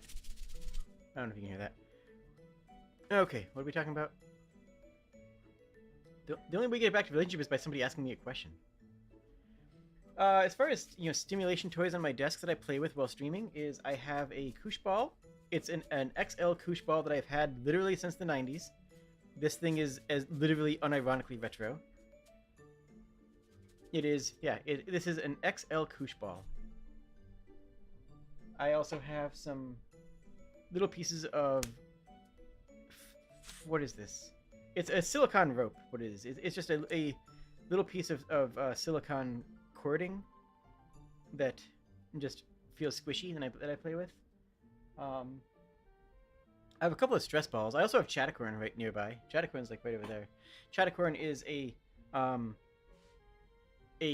stress ball, just a classic stress ball, the kind that it's just a foam squeezy ball. Unicorn. Tracking does not like the rope. Good to know. Oh yeah, I see. Yeah, fair enough. Chatacorn is a unicorn that is just a regular squishy stress ball, but it's important to me because I used to use it as a stand-in for chat. So whenever I wanted to talk to chat, if I didn't have anyone watching me, because it's hard to stream when no one's watching you, right? It's just a thing that's hard to do. So what I would do is I would talk to this Chatacorn and interact with it and anthropomorphize it as a representation of chat. XL Koosh Ball? No, KOOSH. It was a, yeah, it's a toy. Not Kush Ball. Local Blue Lizard fan of balls. How dare. How dare you say this in my presence. So, what I will actually say, feel free to toss relationship questions. If there's no more relationship questions, we can start winding down the stream, and that's okay. But now I usually look at my animation cells, because I have up here is an animation cell from a anime that no one has ever heard of. Up here is a animation cell of Sakura from Cardcaptor Sakura, which we're probably going to watch tonight after stream. And over there is an animation cell of Nuku Nuku, which is a retro anime. And those are my viewpoints, where if I'm talking to chat, I will usually be looking at one of them just as a place to point my eyes at while I'm talking. So if you see me talking up here, and talking up here, and talking up here, or talking down here, this is just the general idea of me looking at my desk. That's what I do. Dating advice: is it advisable to look at a tree? Get consent from the tree first if it's sentient. Otherwise, absolutely, you should look trees. If you have a tree that has a nice syrup, go tap it. If you have a maple tree, tap your maple trees, and collect it and make your own syrup. It'll be delicious. You thought you look up while collecting your thoughts while talking? Sometimes, but when I'm usually looking at these reference points. Yeah. I mean, it's kind of both, honestly, but it's the same thing,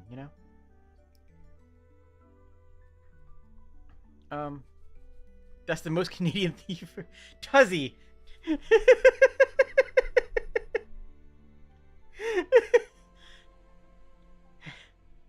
having food sustainability is not a Canadian. Is it? It probably is. No, dang it. Plant zucchini. Plant food. Plant. If you have a walnut tree, harvest the walnuts and roast them. If you have an apple tree, learn how to tend apple trees. It doesn't require that much effort and can give you a nice amount of food in the autumn. Like, there's a lot that you can do to be able to. I mean, this goes back into surviving and living under capitalism. Hopefully, lots of them. What American? Hopefully, lots of them. One must assume. Why wouldn't you? It's free syrup. It's delicious. I'm on keto diet, and I still tap a tree. I don't even drink it most of the time. If you have local bees, like, make your own honey if you're not terrified of them. I would make my own honey if I wasn't terrified of bees. Someone mentioning flipping people off reminded me of what your younger sister used to always point her middle finger instead of her pointer finger. Yeah, that's actually very common. Middle finger as a lewd gesture is a purely European thing, and it's actually very common to point your middle finger instead of your index finger. What a lot of people do who grew up in those cultures and then start getting into more European lands where that's not looked on, is they learn to point with both index and middle fingers. That way they still hit their muscle memory and their natural reflex, but that way, but they don't accidentally insult somebody. Same thing with, like, I think it's the OK sign. Can I do an OK with my hand tracking? Hey, I can. Cool. The OK sign is considered lewd in some locations if you, like, put it upside down, or I don't know, stuff like that. Tip on sustainability: if you choose to hunt responsibly. Overhunting is very bad for local ecosystems. It absolutely is. And don't hunt for fun. Hunt for meat. If you're going to hunt, use the animal you hunted. Take it to a butcher and get carved. They will oftentimes not charge you. They will charge you by taking a percentage of the meat. Now, don't make sure that you get a couple of the best cuts. Don't let them take all the best cuts. But if you are actually hunting, take your meat to a butcher and say, hey, I need you to, I mean, call them beforehand. Don't just walk in there with a dead deer, please. But, yeah, hunt sustainably and use the meat you hunt for and freeze it. Freeze it well and make stews with it throughout the whatevers. You've never heard of tapping a tree before today? What? No!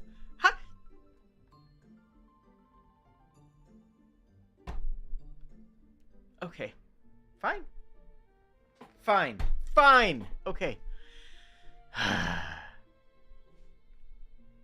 actually had a license for a crossbow hunting for a while because I don't like guns. I don't want to use a gun. I have never shot a gun, and I will not shoot a gun.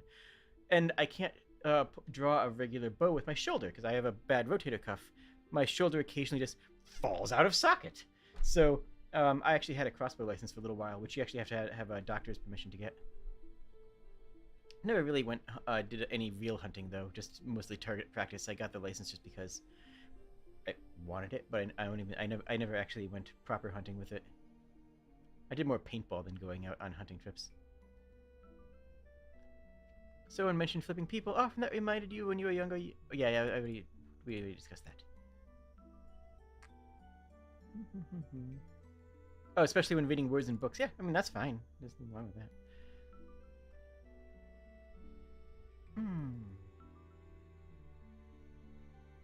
We have 2 apple trees in our backyard, and there are 2 seasons. There are 2 sessions, no apples, and holy heck, too many apples. Oh, there are 2 seasons, no apples and too many apples. Yeah, that's true of any cooking.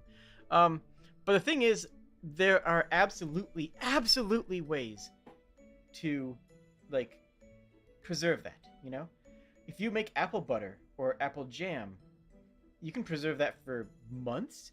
If you make dried apples or salted apples, you can preserve those for years. So, like, you have answers. There are answers to that, absolutely. But as far as that goes, also trim your apples. If you have an apple tree, you should cut off or pull off a lot of the apples until you have and just toss them, just like when they're tiny, like the tiny little apple seeds, seedlings, like the tiny what are you called? The apples before they grow into big full size apples. Pull them off and toss them.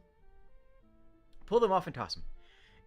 Toss them down because they contain all the nutrients that you need to make more apples. So you pull it off, you toss it to the ground, and it will go into the earth, and it will sustain the tree with exactly the nutrients that it needs to make more and better apples. And 2, the remaining apples on the tree that you actually allow to grow bigger will be sweeter because more and more of the nutrients and sugars that the tree produces go into those apples specifically. So if you have, like, on every branch, I've heard it said that you should only have 1 or 2 apples. If you have an apple branch that has 7 apples on it or 20 apples on it, strip it down until you have less than 5. Strip it down until you only have 2 or 3, and those 2 or 3, and let those grow in and eat those, because those are going to be the sweetest, tastiest apples that you will ever have after those grow in specifically. And then the rest of them can either feed birds or just go to the ground and nourish the tree itself. I'm serious about this. This is how you tend apple trees. And a lot of people who don't know that and end up having the zucchini problem, where you plant 4 zucchini, you harvest 4 zucchini, and you say, yeah, that should be enough. And then you have 60 billion zucchini in your yard. It's like, no, if you have a billion apples, if you use them, great. But if you're not using them, trim your tree earlier in the season down to what you will use, or down to a more reasonable amount, and then harvest what you can and get them. Yeah. Good ecology. There are places where animals are overpopulated, in which case you should hunt. Absolutely, yeah. What you hunt is important. Yeah, that's fair. That's completely fair. But as always, education. Educate yourself. Do your research. Go on a hunting trip with your loved ones. See, I'm tying it back to relationships, I guess. I don't know. Counterpoint. Geese are one of the those overpopulated animals. Yeah, it's illegal to open a car door and smack one. I don't think anyone's gonna care. Look, as long as you're not doing animal cruelty, there's nothing wrong with unaliving a geese. Like, seriously, they're monsters. Those are Raid Boss monsters. Like, is it technically illegal? Maybe. But as long as you're not torturing the animal, as long as you're not abusing the animal, whatever, right? And they have very grabbable necks. That's all I'm going to say on that front. Anyways, moving on.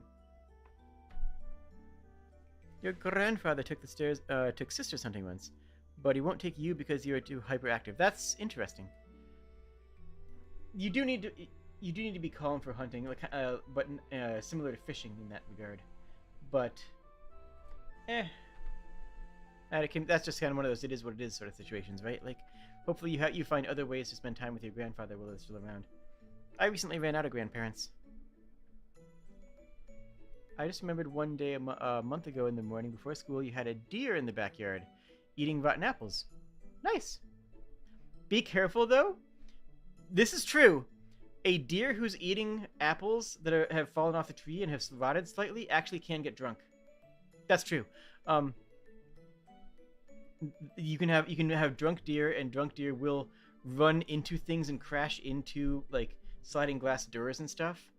So just be conscious of that, because if you see a deer eating your apples, great, deers are good. They're healthy for the environment, and they're very nice and kind. And be aware that you might have a drunk deer on your hands. It's entirely possible. Hi, Ethan. This is a stream about dating advice, which is why we're talking about drunk deer. Look, I can't just... we got here somehow, is what I'm saying. He likes taking you fishing, though? Nice. If God doesn't exist, then why does the palm of a hand fit so neatly around the throat of a goose? Actually, I like that quote. Deer are giant goofy rabbits. They're adorable. I like deer. They're so cute.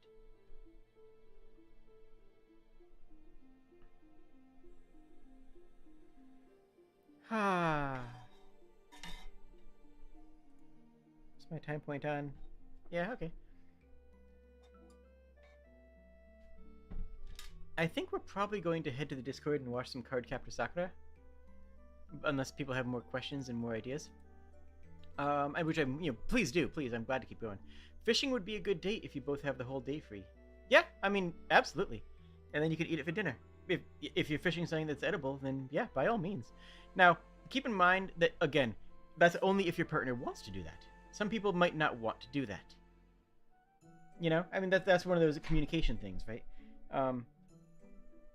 And don't put fish in your dating profile. If you're doing a Tinder or Grinder thing, don't. No, I take it back. Actually, if you're the kind of person who would put a fish in your dating profile, do that, because that will be a perfect red flag for people who don't want to do that. So you know what? I take it back. If you're the kind of person who would do that, please do that. Save me the trouble.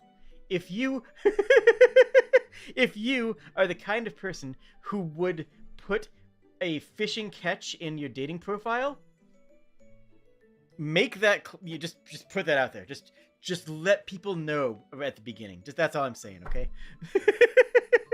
I'm not saying it's a red flag. I'm saying it's a red flag for me. Start a stream, honest dating advice, end a stream. Hey, did you know deer get drunk off of rotten apples? And thagomisers are cool? Yeah, true. You once caught a fish more than 20 pounds. Wow. I caught a shark once. True story, I caught a shark once. Let's see here. It makes sense. If you didn't drunk the deer, how would you know if they're a proper date? Gotta know said deer at their worst for appreciating them at their best. That's a dangerous statement. That is a dangerous, genuinely, the idea of, oh, you have to know me at my worst to appreciate my best. That's. I don't love that mindset. I don't love when people act like that, because I've seen people act like that. Anyways, as for relationship advice, make sure the person you want to date is actually the person you think they are. Yeah, being honest and open with your partner is something that we discussed very heavily earlier in the stream. Being honest and open with your partner is core. And if you can't be honest with your partner, you don't have a relationship. You might think you do. They might think you do. You don't. If you can't be honest with your partner, you're not in a relationship. Did you know you can't grow any flowers in a deer-having neighborhood? True. Yeah. Romance is a night of leaning on your partner's shoulder by a campfire under the stars. That sounds wonderful. But, I mean, it can also be, watching Cyberpunk together. That can also be playing Divinity together. That can also be going to aquariums together.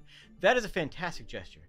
And would be great for me. But, that is, again, communicate with your partner and make sure, and if that's what your partner wants to do, do it. Absolutely. But what we were saying before, what a date is an opportunity to create memories with a partner.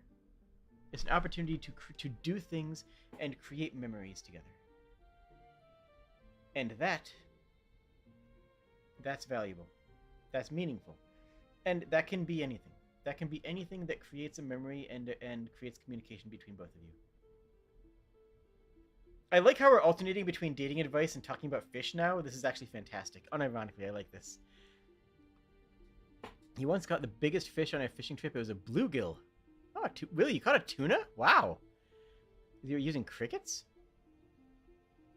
You were in shallow water, so you kept hitting in the face with a cricket bat? Okay. That's actually fantastic. Oh, okay. I was thinking, isn't there a bluegill tuna? Isn't there a type of tuna that's called that? Okay. I was gonna say, that's a huge fish. That's a massive fish. Tuna are huge. There's a blue something tuna. It's bluefin, isn't it? It's bluefin tuna, isn't it? I think. I don't know. There's currently a bluegill staring at you. Oh, let us know how it tastes. One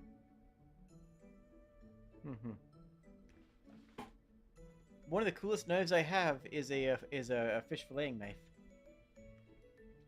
It's cursed. I actually have a, yeah, I genuinely, unironically have a cursed blade. It's really, really disconcerting. I love it.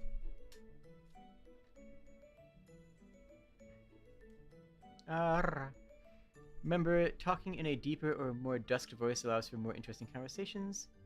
Huh. Well, I don't know about that, but if Jade wants to take me to talk this way, I'm certainly willing to try. Imagine if you will, Jade the Kobold spending an entire stream just talking like this. Ah, little darlings, little beautiful beings, are you having a good stream? Do you like this? Is this pleasant for you?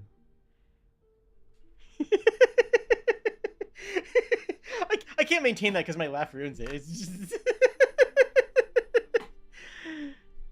Jade, please don't turn into the click. Tuzzy, no promises. If people like this, then who am I to deny the people this pleasure? Sorry. Anyways, where was I? What were we talking about? Who am I?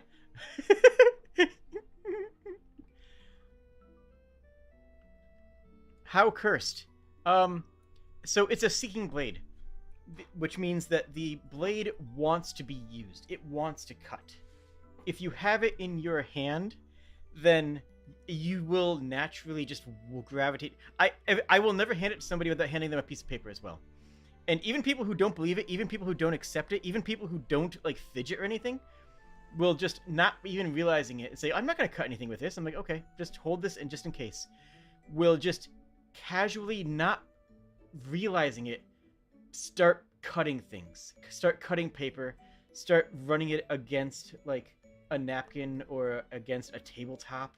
Or like the people who are holding onto it will just gravitate the blade into cutting something. It's a seeking blade. It wants to be used. It's not like it wants to kill things. It's not like it wants to be used on flesh, but it wants to cut, and it's disconcerting to hold because once you have it in your hand, like you can sort of feel it gravitate. Like it's just sort of like trends in a certain direction towards something, and like it's uncomfortable. It's just a little bit uncomfortable. It's kind of cool.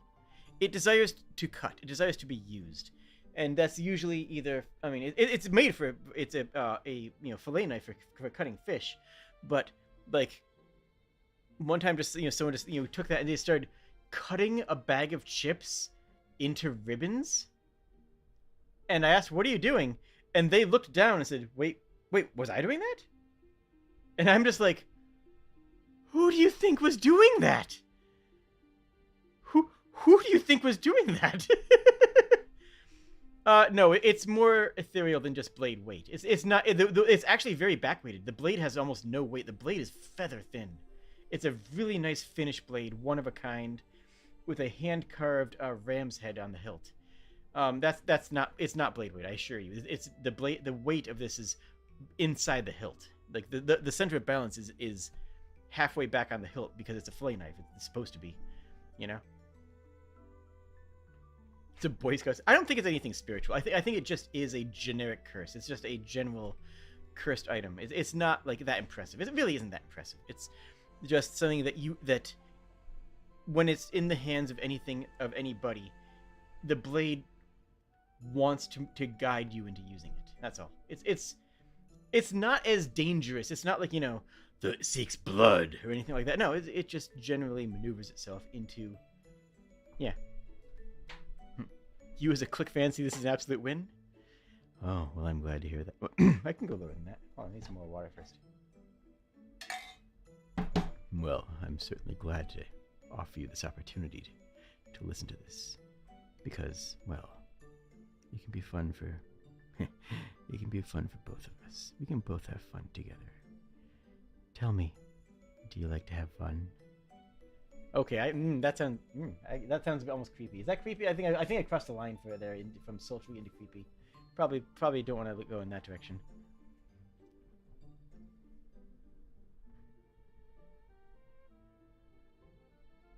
In Old English too? Oh, I can do Old English. Hold on. Let me pull up Chaucer, because I was just threatened with Chaucer.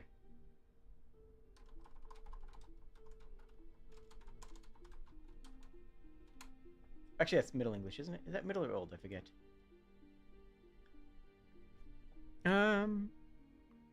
Jade low ASMR when? That depends. Do you deserve it? Have you been good? I'm gonna laugh. If I do the ASMR, I'm gonna laugh through it. You're gonna have to deal with this. One that blew. Like that's a different trill if I'm back in the throat. One that blew the shores of Sota, the drought of March hath passed to Rota, and bathed every vine a swish liqueur, of which verdure enchanted is the flower. One Zephyrus eke his sweaty breath, inspired hath in every holt and hath, in tender crops in the younger sun, hath in the ram it have caused to run. In small folk in bemerken melody, and slept in the night with open ye. So picketh him in nature's hill corsages, then folken long to gone and put other homages, and palmers for to seek the strongest stranders, to fair the holidays, hearth and sun to Londis. Oh, that's the opening to Canterbury Tales. Is that a thing people like? Do people like this? I don't know. A light blade needs little direction, and the knife is more balanced in how you think of. All right, well. I see what you're saying, Ethan, and you don't have to believe me when I say this. You don't. I don't actually care if you believe me or not. I'm not gonna try and convince you, but this particular blade has something more to it. I know what you're talking about, and I've done the same. I've handed two people the knives. One is just a regular fish fillet knife with a hand carved, all the same, and one is this blade, and it only happens in one of the it's pretty consistent. I understand what you're saying, and you don't have to believe me. Bottom text, full stop. That's it. I understand what you're saying, and you don't have to believe me. But it's a thing. My laughs could be good ASMR too. I mean, that's like half my stream though, isn't it? So what I'm gathering is that I need to talk to Tuzzy in a deep voice. Tuzzy, how are you doing today? Should I be a menace? I mean, I don't know. Lewd stream when? I don't know. Well, you mean, whatever. But why do I hand out cursed knives then? Oh, it was for my to my friends who were over for D&D or something. I just because it was fun. Be a menace. Well, as long as you enjoy it, I suppose we can just for a little while.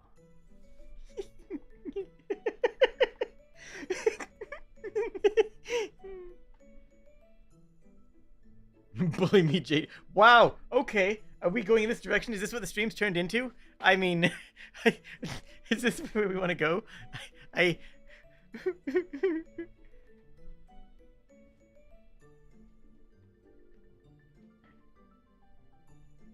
like your funny words, Magic Lizard. Jade, I need advice. Okay, yes, I can give advice. Hello, I am Jade.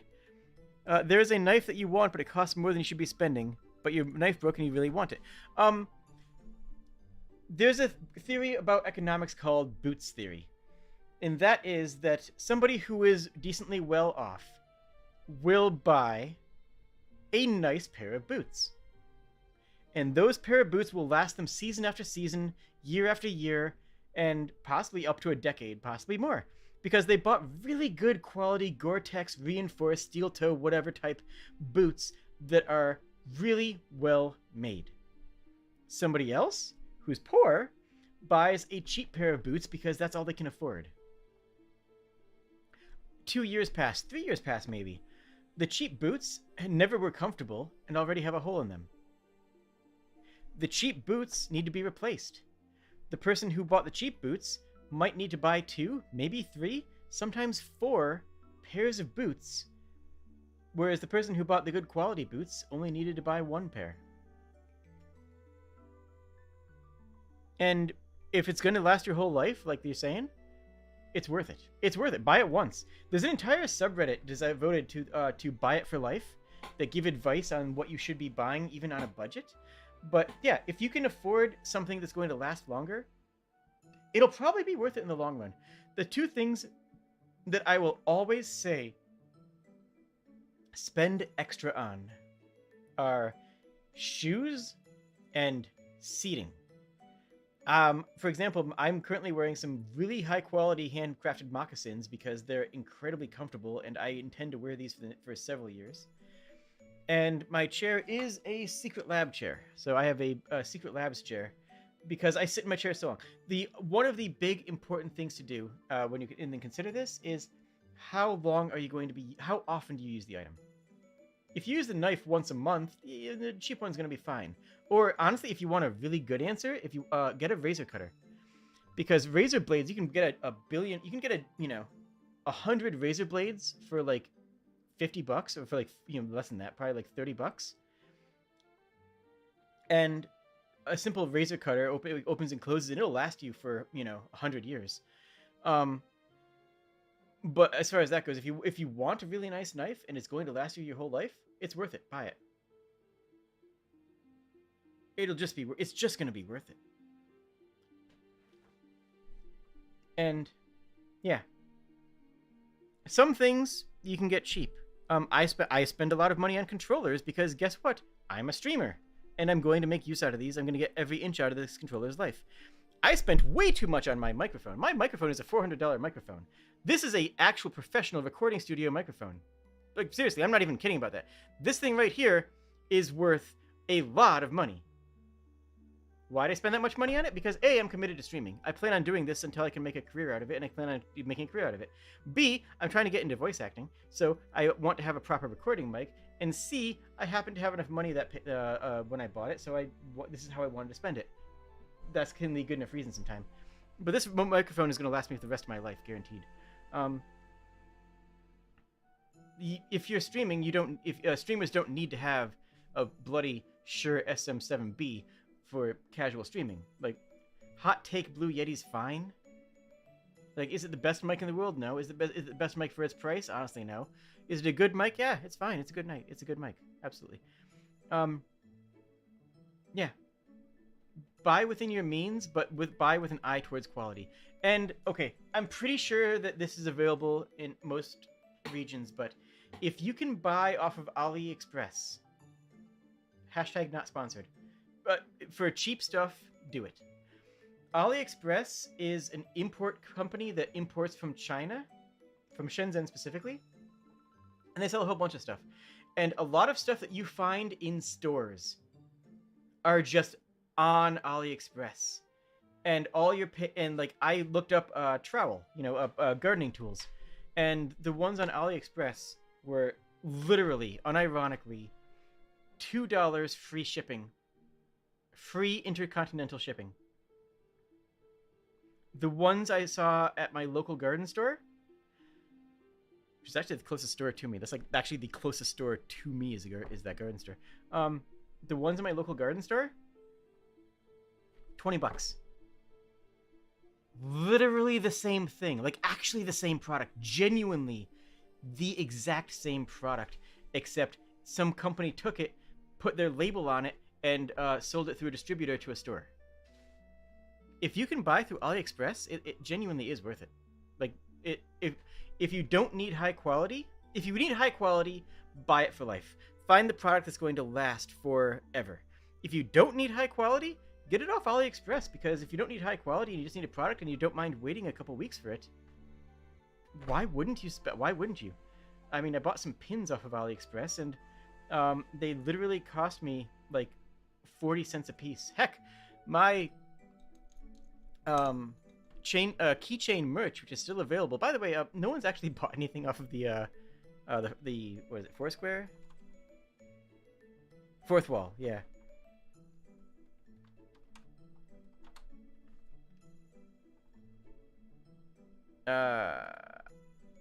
Bam. Buy something off of this if you want something. I mean, like, legit. Literally nobody has bought anything off of that. It's just cool stuff. Anyways, yeah. Yeah, I got merch. I've always had merch. I've had merch for years. There's merch and commissions available on my Ko-fi. Like, I have commissions available for voice acting. Like, seriously. I will voice any line that you want me to. As long as it's not, fascist. Like, yeah. And I have actual fourth wall merch. Is my Ko-fi merch still available? Yeah, I believe I have, like, 2 keychains left, but they're of the old model. But yes, I do have those still available. And then... But a couple of... Well, let me double check my Ko-fi. Let me just double check what I actually have up there. Ko-fi... Yeah, I have the sticker sheets still. Though, honestly, I have the same sticker sheets on fourth wall. On the link I just gave. So they're probably better off buying them on fourth wall, because it's going to be a little bit better quality. And has the newer emotes. I also have the Peak keychain, which I just said I do have some of those left. The wallpaper set that's a download, and I do have that updated with all the backgrounds that I use for the channel. So yeah, the Ko-fi merch is still available. The Ko-fi commissions are still available, which is for voice acting. I need to update the images on it. But honestly, the thing that I would want of all the stuff are prints, because I have prints of all my backgrounds. All of my backgrounds, which have been made by Dragon Last Dream, are incredible artwork. And I think anyone should be proud to have these in their home. The mousepad, the Tumblr actually is good, even though the picture doesn't look good on the there. Anyway, I've come into the shilling merch part of the stream, so I think that's a good place to call it. Do Kobold scale taste good? Canonically, my skin is soft like mochi with very small scales. So, probably. But yeah, do not consume the Kobold. Do not. Please gently the Kobold. Do not actually eat Kobolds. I'd appreciate it if you did not. You might buy the tumbler for your grandpa, since he likes to collect. No. I don't think it's actually that kind of tumbler. It's a tumbler as in just a type of cup. It's a tumbler cup. It's not a rock tumbler. Tumbler is just a name for that kind of mug.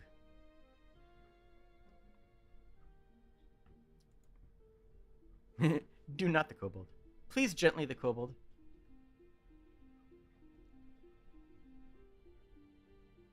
Earlier we talked about licking trees. What about licking kobolds? I'm pretty sure, I'm like 40% sure that that's what Thrash was talking about while I was AFK in last night's Monster Hunter stream. I'm pretty sure, like, I came back and they were talking about something tasting like blue raspberry, and I'm just like, I think I know where you were going with this. I'm just gonna feign ignorance and ignore this, and we're gonna move on to they could bean, but they be lewd sometimes. Yes, please do not eat the kobolds. This is my request.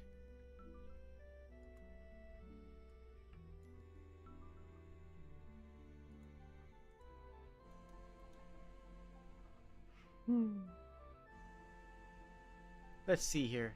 Is there anything else that we wanted to cover? I don't think we covered pretty much everything under the sun. I do want... Okay, so... Hear me out. Ice cream is... Oh my goodness. Oh, well, we were talking about date ideas earlier. Wow. Anyways. Nice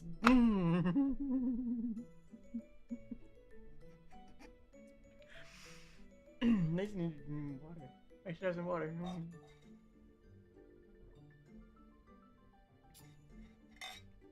Delicious water. Hi. Hello, I'm Jade the Kobold. Welcome to my stream.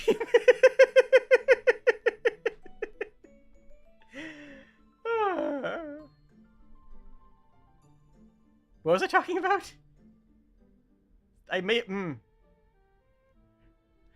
Tuzzy, this is turnabout for me talking with low voice earlier. This is revenge. They're getting revenge on me. Blido, save me. Save me, Blido Sharon. Anyways. So, I am fine doing chat streams, but I don't like going into chat streams unprompted. Which is why I do them so rarely. Because I can talk for a long time about any subject, but I can't talk without a subject. I was didn't so if you want me to talk about something, if you want to request a chat stream about something, put it in the comments section or put it in the Discord, preferably the YouTube comments section, because honestly I just want people to write essays in the YouTube comments section just because that's going to be great engagement. You know, I need more YouTube engagement so that the algorithm recommends me to people who love me, who will become loving of me, so who will like me in the future. And I just thought that, you know, Valentine's Day would be a cute idea of being I figured, I honestly expected more people to be like, how do I ask somebody out for Valentine's Day, or what should we do with my, you know, my date for. I expected this to be more of a Valentine's Day focused episode. That's kind of how I made the thumbnail. But this was great. I had a great time, and I think I genuinely gave some honestly good advice. But I want to do a chat stream, if not every week, then every other week. But it's hard for me to brain think this. So, yeah, give me ideas for things you'd like to talk about, and we can talk about things. Lore of the... Oh, there's a good topic. Lore of the... You know what? Actually, yeah, I should do another world-building stream talking about the Comfy Cave, because I have... The Comfy Cave is actually a fairly robust world, and I can easily answer questions and talk more about both my backstory and lore, because I'm not a D&D kobold. And Phantos is correct. We did not talk about polyamorous relationships, though, for the record, everything I said applies to poly relationships as well. The openness, the communication, double that for poly relationships. The going on dates and creating memories, double that for poly relationships, because you want to be creating memories with everybody who is in your group, and you want to be creating unique memories with everybody in that group as well. So everything I said about dating applies to poly relationships twofold. There's very little about poly relationships that are not also covered in good relationship advice. And honestly, what we were talking before about therapy is probably even more important too, because there's going to be more things that need to be worked out in case just, you know, someone starts to get a bit jealous. You know, it needs to be talked through and handled, and having an outside voice like a therapist is a good way of working through that. I don't think anything I said is explicitly... I think that all the advice I gave today will apply to poly relationships as well, just with the caveat that this is something that you will have to do with everybody who you're a partner with, and something you'll have to do with people who are partnered with as a group. Does that make sense? So, like, both of those things I think are still very relevant.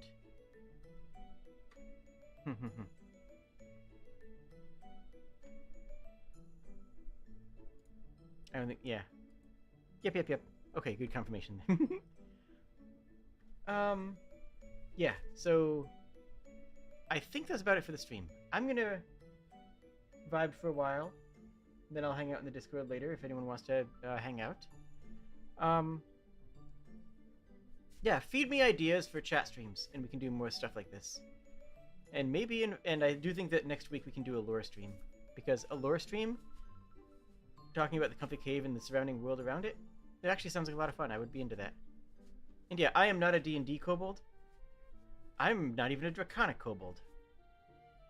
I am canonically a water kobold, not a mer kobold, but a water kobold with no magic, who is more fey origined. Because, well, I am a video game NPC. I am not a Dungeons and Dragons character. D&D, but it's just chilling in the character in the Comfy Cave. That's, I mean, we have the RP channel on the Discord, and that's usually what I use it for. If I'm in the RP channel, it's usually stuff in the Comfy Cave doing domestic roleplay, like, hey, I found this, you know, like, hey, let's go shopping, or I found a neat rock, come check it out. Like, you know, just like real comfy, cozy world building moments. That's what I usually use the Comfy Cave for. So thank you all for your time. I hope you had a wonderful time. I will see you again real soon. Tomorrow is Dungeons and or Dragons. We may be switching that over to Pathfinder in the future. I already have my character made for the Pathfinder version of the game. And frankly, I think I like the Pathfinder version of this character is actually a better representation of what the character is than the D&D version. But yeah, like the video, and most importantly, spread it. share it. If you know somebody who you think that this advice would be good for, share with them some or all of this video. And if you think that you know anybody who might like to watch me, then yeah. And exactly, Phantos. It's because we don't necessarily want to endorse or respect Wizards of the Coast, even though they backtracked it, they showed what was important to them as a company. And frankly, D&D is rarely the best system for anything. D&D is always a system that works. We did an entire stream on this last week, so go watch that stream if you haven't. It genuinely was a fantastic stream, where I talk about how to find a system that will give you what you're looking for in a tabletop RPG. I'm really proud of that stream. Genuinely, I am very proud of that stream. But yeah, it's less about here's a bunch of systems and more about here's how to find what you want out of a system. And yeah, but yeah, D&D will be tomorrow. I will look forward to seeing you with all that. Thank you so much for being a wonderful chat. There's always this fear that no one's going to show up. Because every once in a while I do a stream and it does well on the VODs, but nobody shows up live. Like, seriously, that happens surprisingly often. Like, just in the past week or so, the last Live at Live was pretty dead. Yeah. And I just occasionally have streams that are dead adjacent, but then they do well in the VODs. People still watch my stuff, and my regulars are here, and I love you all. But I always get nervous because I know even my regulars sometimes show up and put me on in the background while they're cooking or cleaning or something. So I'm always worried. In general, just full stop. I'm always worried. Anxiety. No. There's always a little concern about people talking, and I want to thank you so much for talking with me. Thank you, friends, and I'll see you again real soon. Cheers.